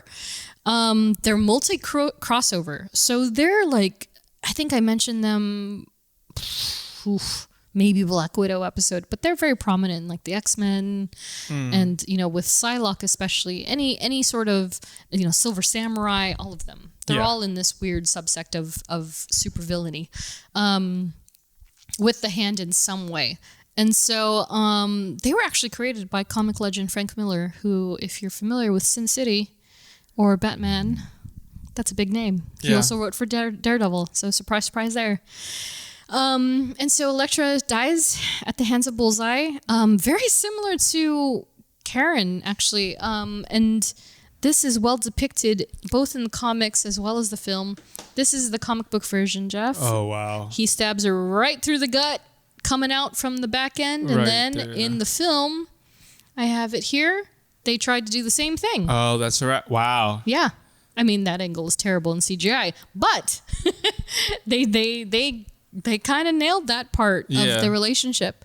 And the difference between the comic book and the film is that in the comics, it was because they were both trying to be Kingpin's #1 assassin. So it was more of a rivalry thing, and she was like, "Well, I'm going to take him down because I want to be the right hand man person." And Bullseye's like, "No," and he took her out. And she had the lovely pleasure of also being Daredevil's love interest. Yeah. And a good supervillain loves a great reason to ruin someone's life. In modern age, Elektra, believe it or not, has assumed the helm of Daredevil in place of an incarcerated Matt Murdock. So long story short, Matt goes to jail for murdering somebody by accident. And then Elektra's like, there needs to be a Daredevil for the city. And so she took the helm and became... Oh my gosh. Yeah. Wow. Sick, right? It's like, no. So much red. Yeah. It's so good, though. It's really good. Which, of course, on the cinematic side of the spectrum, Elektra Natchios, portrayed by Elodie Young in the series, and Jennifer Garner in the film. And she's so much crazier in the series. And it's undoubtedly a better representation of the character. Yes, I agree. Yeah, like Jennifer Garner is just too lovable in every way. Like she's hard to hate. She really is hard to hate. She's 213 going on 30. Super duper, which is one of my favorite movies. Oh my God, razzles. It's so good. I love that movie. It's like, where else are you going to get Elektra and the Hulk in the same film? Exactly. So good. But yeah, she was just the character they had written for Jennifer. She was tough. She was tough, and she was very much a daddy's girl, but she doesn't really give off the unhinged persona that Elektra in the comics is so well known for.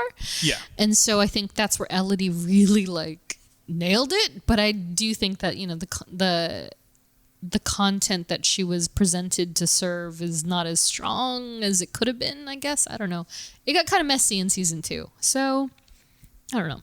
Defender, she was a lot better, I think. Yes, I've seen a couple of recaps. Yeah, and how she's played back into the mix. And yeah, it's very interesting. And I didn't get that far into my rewatch to really have a clear definition of how she was at one point versus another. But I did enjoy Elodie as Elektra. But I'm very curious if and when, who and what they're gonna do with her in the cinematic universe with Marvel, because I do believe that I'm hoping that this next iteration of her, they're going to nail it. They're really going to get the character that is the one from the books. One can hope. Yeah. One can hope. Yeah, definitely.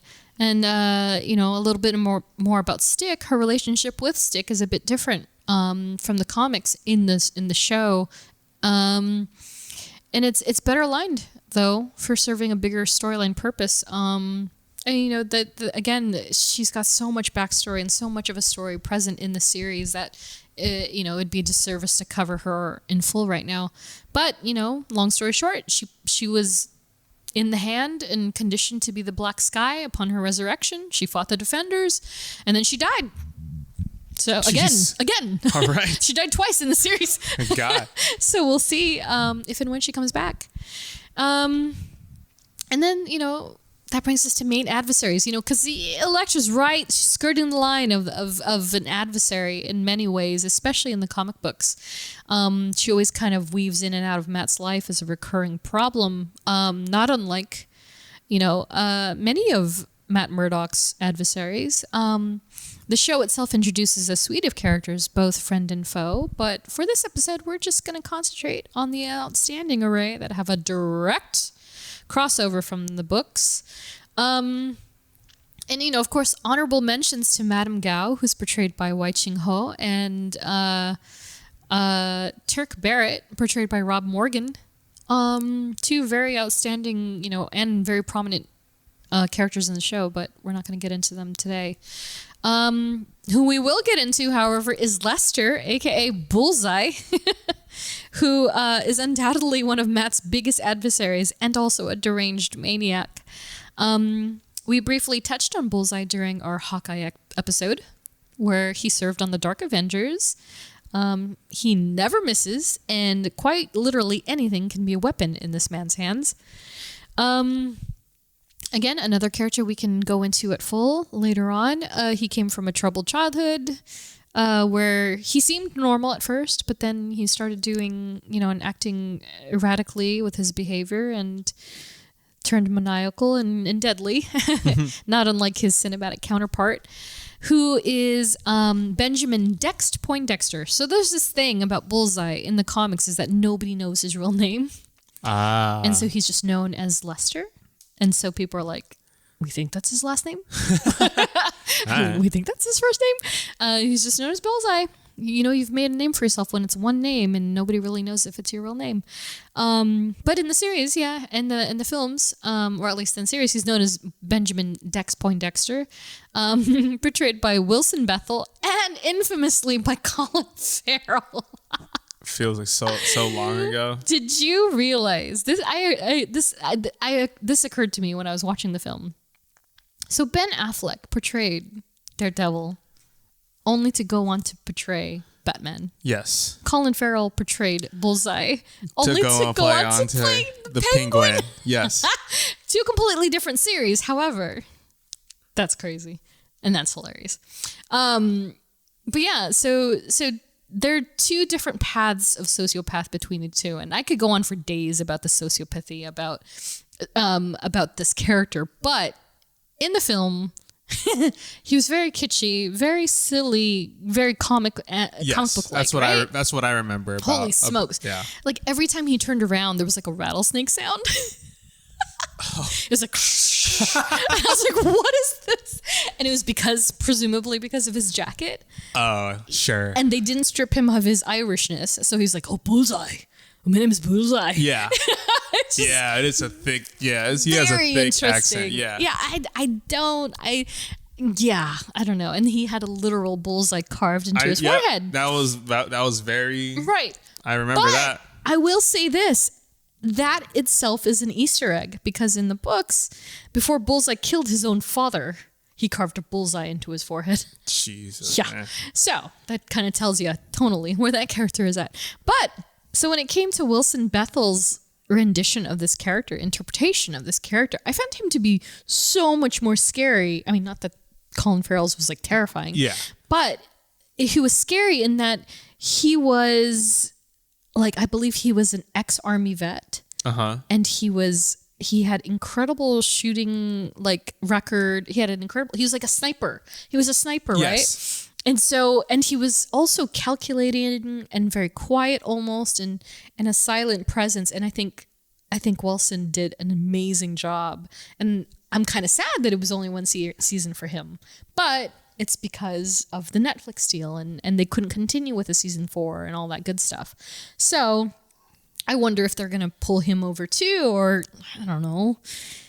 Because now we're thinking, oh, that would be the third iteration of that character when Daredevil's got this entire suite of rogues, True. Yes. And so, in the film, he's more... of a contracted hitman for Fisk, whereas in the series he's a disenchanted army vet who becomes Fisk's personal assassin. So he's the guy taking all these people down and helping Fisk basically become the kingpin of Hell's Kitchen. And then I didn't remember this until when I was having my rewatch, and I was like, God, he was playing both sides of the game because he was working for Fisk, but also wanted to get back at the devil, and so I don't know how far you got, but he wears the Daredevil outfit at one point. Oh my gosh. Yeah, and very vague. There was a big poo-poo on Netflix because they put up the hero cards for the series. And it was the screenshots of him in the outfit, and it wasn't Charlie Cox. That's hilarious. And everybody was like, yo, that's Bullseye. Yes, Bullseye. It's not Daredevil. But anyway, he has his own sort of awakening, turning against both men and entities near the end of the series, season, and series. And like, I don't know if you saw this, but he has this epic fight with both Fisk and Daredevil simultaneously. Okay. It's more of a Daredevil and Bullseye fight. But at the end of the fight, when he's trying to kill Vanessa, who's Fisk's wife, or soon-to-be wife, he literally picks Bullseye up and he just cracks him against the corner of a wall. Jesus. Like he's a cracker. He just cracks him. He breaks his back. Oh my God. And that's the end of it. But there's a stinger at the end of the series, or at least the very last scene of that series. He's on the operating table getting fixed. Wow. So he's another open-ended character that could surface in some way. If they choose to acknowledge that, if not retcon it altogether. But speaking of the big man, Wilson Fisk, Kingpin. And so let me just say, full-fledged, Fisk is one of those characters I would love to do a standalone on. So we're just going to touch lightly on this gigantic iceberg of a man. Described as, in the comics, a powerful businessman and crime overlord seeking to dominate New York City. Wilson Fisk is simply that. He's a man that's, engulfed in his desire for power and money and control, and that's more or less what he's about.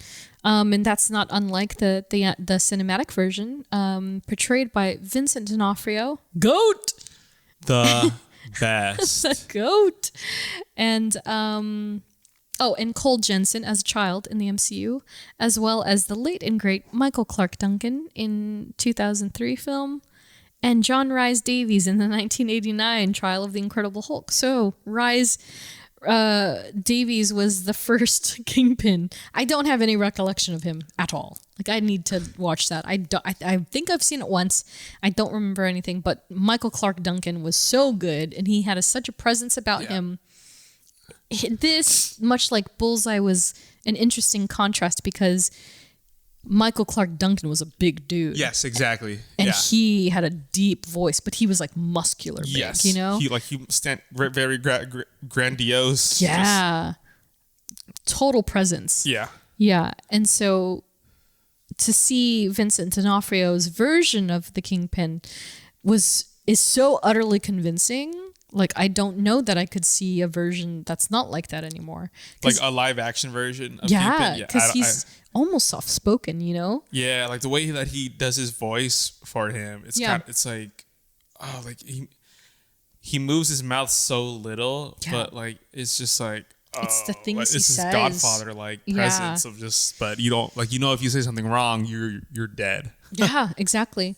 And you see him swell with anger, right? Like it's almost Hulk-like in his own way, where he's very soft-spoken and quiet, but then when he starts to get angry and he starts to get annoyed and irritated, you just hear him like he starts grunting and emphasizing a little more sharply, and then to the point where he starts yelling. Yeah, and you're like, okay. Yeah, whereas Michael Clark Duncan was all around, he's just a very deep and pronounced voice, which was, both men are iconic in their own right.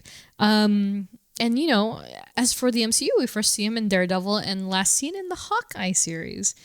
So there's obviously much to talk about when it comes to the Kingpin. But as far as Daredevil is concerned, he's exactly, as the comic books depict him. He's just a towering crime lord who just wants more and more and more, and he wants to own. And he becomes mayor in the books at one point, and he plays the good guy. But, he's obviously, he has a treacherous web of crime lords and ruling the underworld as Hell's Kitchen and then some.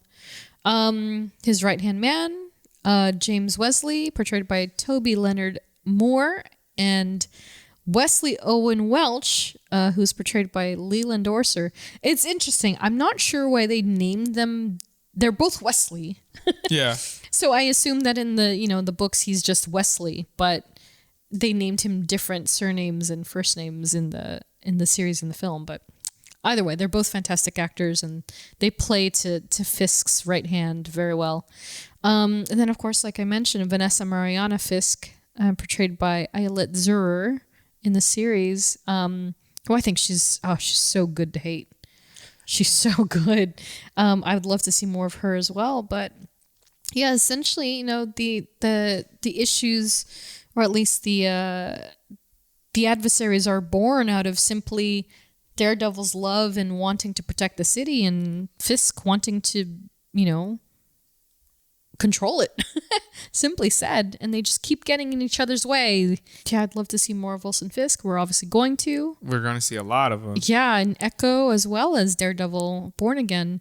So that's not the last of Vincent D'Onofrio. I know. I'm glad that he still like wants to play this character, and he loves playing this character. Right. And like you said, I don't know if there is anyone that can play this character. No, at this rate, because I even feel, even in the Spider-Verse version, I feel that they still lifted from Vincent D'Onofrio in many ways, especially with the voice thing. Like, the voice thing is very much like, you just, I don't know, personally speaking, as you know, coming from reading the comics, I did kind of, I guess Michael Clark Duncan really set a tone in that you imagine this really like foreboding, ominous voice coming out of this man at all times. But Vincent D'Onofrio introduced that very characteristic way of speaking that I feel carried over into Spider-Verse. Yes. And so now when I read a comic with him in it, I think of that voice. Yes. But yeah, you know, it's God, I can't even go into nitty-gritty details about their relationship. But yeah, it's just an amplification of two characters that are so deeply intertwined with one another, and they both think that they're right. Yeah. And they do have moments where they do work together, which is shocking, but it's very much like a Norman Osborn, Peter Parker situation where they have these deeply rooted issues with one another. And yeah, unfortunately, it never ends well at the end of the day. Yeah. And it didn't in either the series or the film. And that magnificent scene at the end of season 3 of Daredevil where Matt's just like officially defeated him, and he does this. I don't know if you've seen it. You've probably seen the meme, but he's like screaming and he's like, "I beat you!" And it's so nuts because it's just the pent up anger of 3+ seasons. Yeah. And I think that's something that they've barely touched when it comes in comparison to the series or to the books rather. So yeah, we'll see. That's not the end of Kingpin, and I don't think he's dead, and I don't think any of that. Yeah, obviously. See. Yeah, no way. There's just no way. He's wearing Kevlar under all that. There's like just no way she could have shot him. So, speaking of Kevlar and stuff that people wear, aesthetic. So, although it's not technically part of Daredevil's original creative team, he wasn't. Proof that Jack Kirby really lived up to his King moniker is that Kirby weighed heavily on the concept that was Daredevil. So down to his aesthetic as well as his weapons. So it was more or less Kirby's idea to manifest the Billy Club and to make it as tricked out as it is.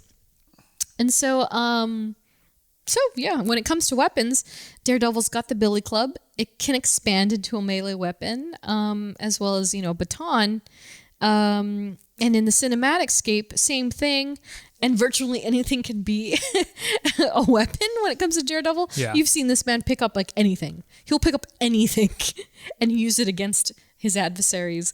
But I do have a pop quiz for you in between all of this, which isn't too complicated whatsoever. It's very simple. So pop quiz. Daredevil uses the baton for a variety of things beyond a walking stick. Yes. Including a steel grappling hook. Yes. And so you've probably seen this in the... I don't know if you remember this distinctly, but I know it's one of the things I remember best about the film. When Ben Affleck is in the suit and he's like getting ready to go... I think it's during Bring Me to Life. And he's gearing up to go out for a night of patrolling. And it's this funny scene where they show him zipping up the jacket, putting on the cowl, and he does like this weird thing with his baton, and he puts it in the holster, and then he breaks apart the cane, and he pulls out it has the wire that comes out of it, the cable. Yes. And they just basically over exaggerated the entire damn thing, but it's pretty funny. Anyway, that billy club thing holds tension cable, which essentially helps him swing Yes. places. How many feet of aircraft control cable does Daredevil have in his cane? Oh, wow. Is it 10, 20, 30, or 40 feet? 10, 20, 30, 40 feet of cable inside that cane. Inside that thing Wow. that he has. Yeah. God. I feel like the obvious answer people would say, like, oh, well, he wants as long as possible. So Yeah. 40. Okay. But I feel like that's not logistical. That's too much. What if like you try to like you hook that on a building, you try swinging and boom, splat, legs are gone. Right? Too Yeah. long. Right. Long. Yeah. Depending. Yeah. I like 30. Okay. I like 30. You like 30? 30. 30's it. Yes. 2 for 2. Hey. Let's go. Well done. Yeah, 30 feet of tension cable resides in that billy club. That's crazy. So, I mean, it's probably on par with a Peter Parker sort of creation. Sure. Like, it's got to be thin as it is strong, but I mean, Yeah. he did graduate atop of his class from Columbia University, so completely realistic in some senses. Love. Love that. Good for you, Matt Murdock. We did receive a listener question from Captain Cheese on Instagram. Ooh. So, Caesar asks, what variations of the suit has he had, or is it just the typical red suit? So, that was actually helping segue into our next section of the aesthetic. So, depending on the artist, you really get a different treatment of what Daredevil's suit is concocted of, right? Like we were talking about earlier. Yeah. The Ben Affleck is 100% like a leather suit. Yes. Whereas I don't know why, because you would be sweating for sure. it's so bizarre. Whereas in the comic books, it's very, very plainly introduced that he took his dad's old robe, boxing gear, and refashioned it into something else. So yeah, sometimes you get something closer to the boxing outfit. Other times you get this thick Kevlar leather combination thing. In the comics, the first suit is the classic yellow and black. It's actually black. And so the red is simply meant to shadow. Looks like the shadow color, and so it's not black and yellow like a bumblebee, I guess. Yeah. But they kind of moved it forward from that, and it is actually red. And then as previously mentioned in another episode, yellow used to be the color attributed to that of the devil. So a more modern look for the character started to lean towards red because of pop culture and the way that they depict the devil and yes. all that good stuff. And in the MCU, or at least the cinematic universe, they kind of went backwards a little bit. And it's funny because in the show, Matt quoted, when Foggy was interrogating him about, like, when did you do this? How do you do this? Matt's own words were, I never learned how to sew. So he ordered everything off online. Whereas, again, in the books, he taught himself how to sew and put it together like the Peter Parker way. But in the cinematics, series, he started with the black suit, simple but effective. And it was just stuff that he put together. It was like a black sweater and like a black thing over his head, right? Yeah, and I mean, most cosplayers, they use tights. Yeah. So they can see through it. Yeah. But it goes around their head fine, and then he's got his wrapped gloves and just like bloody pair hands, of pants. Yeah, pair of pants and some combat boots. Then he upgraded to the red and black suit, which we first saw in the series as well, created by a man or a character named Melvin Potter. And so in the comics, very quickly, Melvin is known as the Gladiator. And he actually he becomes like an anti-hero / supervillain because he just dislikes superheroes and he wants to defeat them. So he makes a bunch of tools and stuff to help him do that. Whereas on the show, he's treated more of like someone on the spectrum and he wants to just simply protect the people he loves. And so he helps Daredevil. He negotiates with him in in offering to keep him safe from the Kingpin. And so Melvin created the red and black suit, which then later becomes the, I guess it's more prominently crimson suit. Yes, I like that. That's my favorite. Yeah, same. Yeah. I definitely want to see the DD on his chest at one point, but I do like, because that's one thing that I was just like, how are they going to do that? Because the Ben Affleck one, a big DD chest. yeah, and something that isn't as sort of kind of gaudy as Ben Affleck's, right? Because Ben Affleck's was just like, it was good. Yeah. But it was like, he wouldn't, I don't know if he could move around in that. Like when it comes to your initials or symbols on your chest, at least for for characters nowadays, it's like, it comes off as corny. Yeah. It's like you're announcing who you are, right. type of thing. It's me. Right. Daredevil, it's me. Because the last thing we need is another bat symbol. Yeah, thing, bat symbol conversation. How people are like, why is Ben Affleck's bat symbol so fat? Like on Iron Man. So ridiculous. Iron Man's armor doesn't say Iron Man. Yeah, exactly. Yeah, so it's just it's kind of corny. It's like we know who you are. Yeah. I think they'll still do it in some capacity. I mean, they're going. I mean, we're gonna bring it up right now. They're going the red and yellow suit. Yeah, red and yellow in She-Hulk. So it's like, okay, how are you gonna make that? Yeah, I'm so curious. Modern times, because the crimson red, it was all crimson red too. So it was on a material that's almost like, when I think of that type of suit, I'm thinking of a Captain America suit, or Falcon kind of cover up and stuff. Yeah, exactly. Armor. Yeah. But they're going back to the red and the kind of golden yellow suit. So mustard and ketchup. Yeah, basically. So I guess whenever he pops up in She-Hulk, we will get a full breakdown. Woo! I hope so. Yeah. So I don't know. We'll see how it manifests, and as they say, the glow up in the series. And so this is his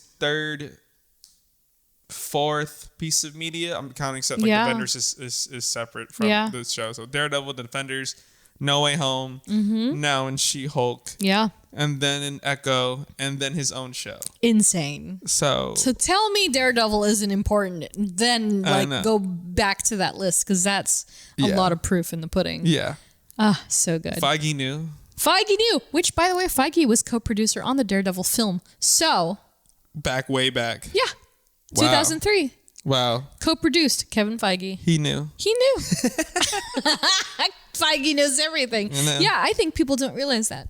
It's like, no, that was part of Feige. Daredevil is a very important character in Marvel Comics. And I think that's a part of that is why I think he's pushing so hard for him now.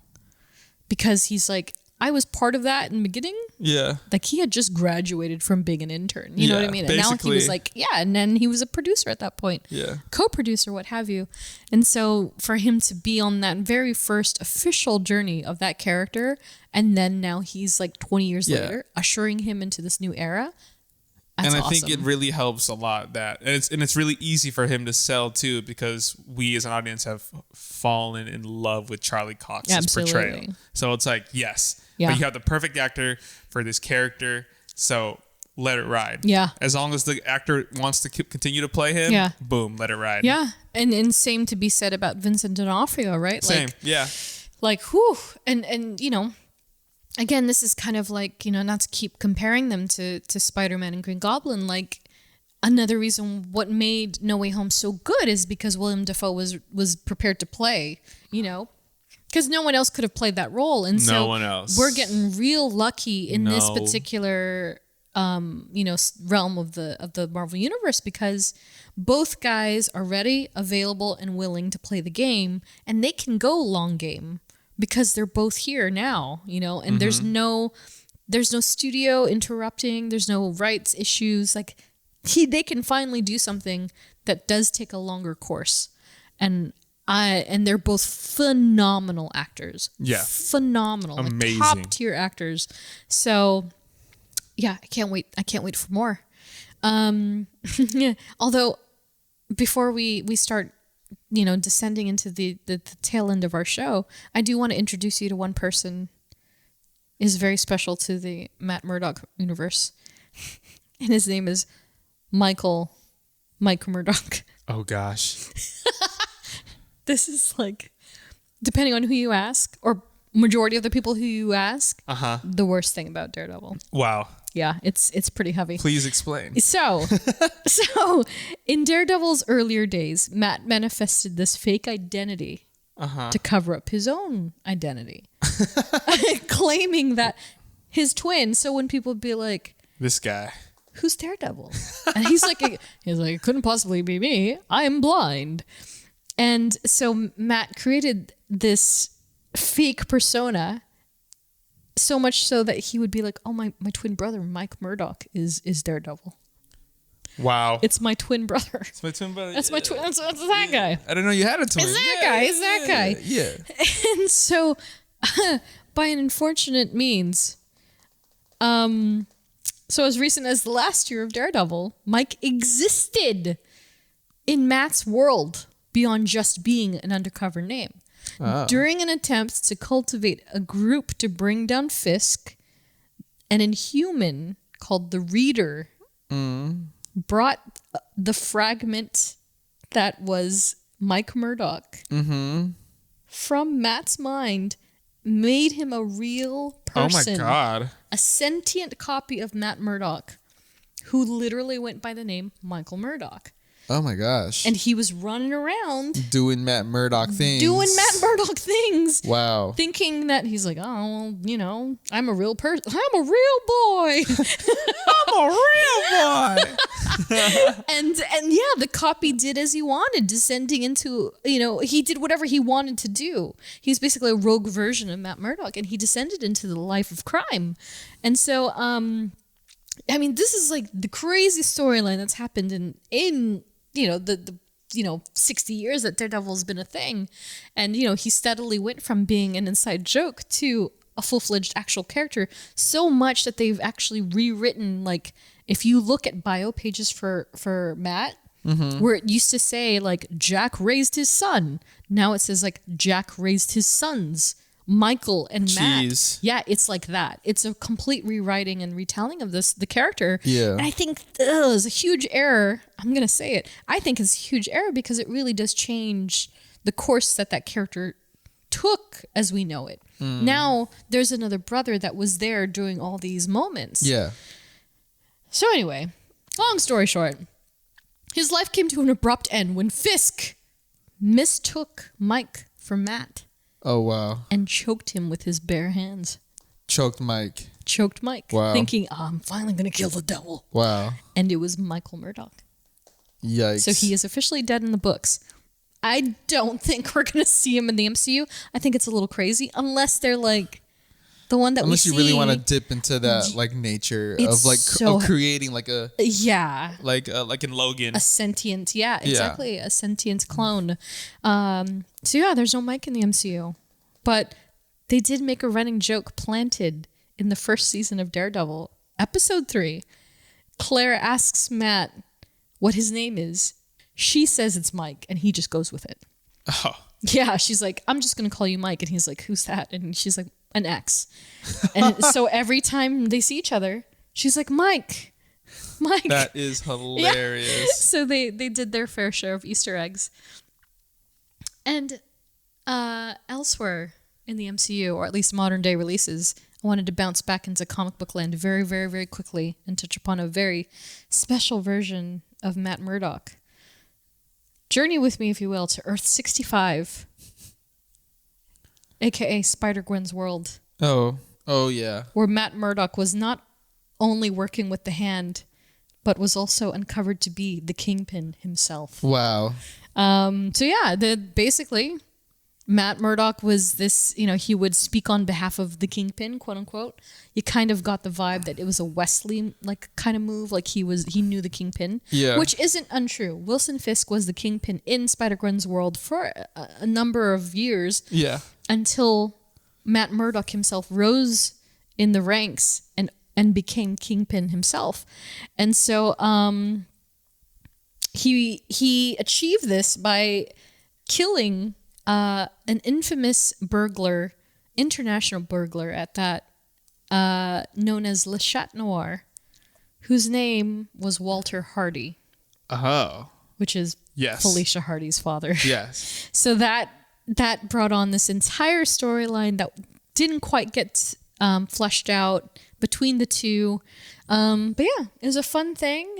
And considering where we might go in the next Spider-Verse movie, Yeah. we might see Matt Murdock there. And so I wanted to, I fished out the screenshot, or a couple of screenshots actually, for you. This first one is interesting because it's Gwen looking at the board of all the villains that are happening, right? Uh-huh. And so you've got Hammerhead, you've got Fisk. Yes. But there's also this shadowy figure on the very bottom left corner or right corner with glasses. And in the comics, Matt Murdock is very prominently known for his glasses because he's always in the shadows. Yeah. And you just see the crimson of his eyes. So there's speculation that Matt Murdock could be the next Kingpin in that, or villain in that. the next villain, at least for or Spider-Gwen. one of them in the next Spider-Verse. Yeah, in the next Spider-Verse movie. And then, if you blink too quickly, that scene in the subway. Yes. Oh, yeah. You've seen this, right? Yeah. Where the child in Fisk's manifestation with Vanessa looks like a young Matt Oh, Murdock. 100%. Multiverse is real. Multiverse is Incredibly. real. Like Peter Parker says. And speaking of Peter Parker, last but not least, Spider-Man freshman year, the animated series. So yeah, revealed at San Diego Comic-Con 22. Charlie Cox will be reprising his role as Daredevil beyond the flesh in animated form, donning his black street-level suit. Seen in the books as well as in Daredevil Season 1 in this new Spider-Man cartoon. So that's pretty cool. I'm ready for that. And so, second to last, or third last but not least, the future of the character in the MCU. So, listener comment from Andrew, who is not only a Patreon patron, but one of our most invested listeners, who I'm also very scared to listen to this episode because he's one of the biggest, if not the biggest, Daredevil fan I know. He asks, what are y'all looking forward to most with Matt, specifically Charlie, returning not only as Daredevil, but in the MCU? Storylines, character interactions, tone. I feel like for the first time I can actually say, like, literally, the sky's the limit. Yeah. I feel like before it'd be like, maybe they can do this. I don't know if they will because of this, of XYZ. But Yeah. I feel like this time around, it's like, it could literally go anywhere. I feel like he Do could anything. interact with literally anybody that's like, I mean, obviously anybody from street level to cosmic or whatever, but I Yeah. feel like right now, street level, he can interact with anybody that we've seen that Yeah. is there and is going to be upcoming. And Spider-Man is proof of that. Yeah. Utter proof of that. They just kind of threw him in there and they're like, you're going to be in one of the biggest Avengers films. Yeah. And then from there, and I now mean, he's going to be in She-Hulk. yeah, It's insane. Yeah, he's interacting with Peter Yeah. already, and you're like, wow, okay, that's already a big interaction because that's Gigantic. a big comic like pairing right there. Yeah. And then now he's gonna return in She-Hulk. Yep. 2 lawyers, love that. Coming back to reunite with Fisk and Echo. Mm-hmm. Can't wait for that. Oh my And then gosh. he's getting his own TV show order. So it's kind of just like, dude, like, who knows? I think the only thing that I'm scared of is the expectations that Yeah, the fans same. put. I think we've talked about this like all the time, every episode of like what fans are expecting, and what, since it's in the MCU, it's just like boom, boom. I mean, Jennifer Walters said it in the last episode, like, hey, just because this is not going to be one of those like cameo cameo once every a week, week. it's Yeah. still my show, but we did have Hulk. Yeah. We did have Emil. Yeah. I mean, Wong. Yeah. But it's still my show. Yeah. But so, I feel like people would expect that, especially if you're getting 18 episodes Yeah, exactly. of Matt Murdock. But Woo. I think excited for like street level interactions with other superheroes, whether it's for a whole season, whole episode, or Yeah. just or cameo. Like, I mean, just the fact that we saw him in the She-Hulk trailer is kind of just like, how is that going to play out? Yeah. That's crazy. Exactly. So I don't know. Sky's really the limit for Matt, in my opinion. And it's kind of cool to see that there's like a character that's going to be like, where can you place him, really? I agree 100%. Yeah, I couldn't say much more. Honestly, I tonally, I think wherever they end up taking him will probably be great. I love the Netflix. I love what Netflix set for him as far as, you know, groundwork goes. I think, you know, people, you know, the fodder online is, oh, he's going to be too funny. He's going to be in She-Hulk. And he's going to be twerking now. And it's like, well, I hope he does. I mean, I wouldn't mind it, actually. That'd be hilarious. It'd be pretty funny. But, you know, I think on his own, Matt was always funny in his own way. Yes. In the Netflix show Yes. anyway. He would always make the blind quips, and he would always kind of drop a bit of humor now and then, and even cool and calculated way as Daredevil. So, you know, even though he's going to start traipsing through all these different tone shows and bodies of cinematic universe work, I think that Charlie Cox has already manifested and set in concrete exactly the way his Matt Murdock is. I don't think he's not adventurous enough to go beyond that, but I think that's going to be like the overarching tone. Like, we're going to feel the same Matt Murdock that we've known and come to love. And I feel like you said, the Netflix show series set like a great foundation. Oh, absolutely. And maybe because of that, maybe Yeah. they're like, now it's like, okay, well, we had him do like a Daredevil like that in a more darker, serious tone, sure. Yeah. And now it's like, okay, let's explore. Let's take that foundation, but then now let's apply it to like maybe in this MCU era of like, he'll still have that kind of like serious tone, but at the end of the day, like, still just Matt Murdock, you know, funny, quippy, you know, he's smart, subtle jabs and everything, but at the end of the day, he's still Matt Murdock. Yeah. Yeah. Yeah. So I agree. 100% agree. So yeah, this summer, revealed at San Diego, Daredevil Born Again arrives on Disney Plus in spring of 2024. Which is very sounds soon. It sounds far away, But it's very But then you soon. think about it, it's only a year and a half away. Yeah. Which is wild because, you know, before it was like, oh God, is this 5-year thing over? And then again, Boom, it's coming out. It's coming out. Yeah. You know, he got reacquired and he is good to go. Yep. We're just waiting for the rest of those kids to make the turnstile. And of course, starring both Charlie Cox and Vincent D'Onofrio confirmed on the cast so far. We'll see who else gets revealed. And then, I mean, I know this is a favorite between, you know, audiences, and this is personally one of my favorite sections, but the almost was. This is an interesting thing because I can tell you, I didn't think I was going to find many candidates for who almost portrayed Daredevil, but there are some surprises here. So, first and foremost was Matthew Davis. I am not familiar. Are you familiar with that actor at all? Don't know. Maybe if I saw a face. Yeah, maybe. I looked him up. It didn't immediately ring any bells, but the second candidate was pretty hilarious. Vin Diesel. Hilarious. Groot No. himself was up for the role, and I believe he did not take it in favor of Chronicles of Riddick. So that's what happened there. Our friend Edward Norton was also up for the role, but he did not take it, I believe, in favor of Hulk, or just because he just was like, no, I don't want this role. Yeah. Also in the running was Guy Pearce, who ended up becoming Aldrich Killian in Iron Man 3. That's hilarious. Yeah, so all these guys are ending up somewhere. And then, of course, Matt Damon, BFF of Batfleck himself. So apparently they both loved Matt Murdock and Daredevil as kids. That they used to like role play with each other. That they were Daredevil and Bullseye or something, which is kind of hilarious. They both tried for the role. Matt dipped out. He said that the script wasn't compelling enough for him. And then, as we know, Ben Affleck took it. And then Matt Damon kind of lucked out anyway because he ended up portraying that theatrical version of Loki. Hilarious. I love how In the most of Thor these films. guys ended up playing something in the MCU. All of them except for Matthew Davis, who maybe still did. I don't know. Yeah. And of course, believe it or not, Ben Affleck was originally lined up to play the role of Bullseye, while Colin Farrell circled the role of Daredevil. That's funny. So the two switched places, and now they're the Batman and Penguin too. So that's That's all she wrote. something. That is something. And then, finally, our suggested reading. And I just want to shout out, this episode's suggested reading comes courtesy of Daredevil Superfan, patron Andrew.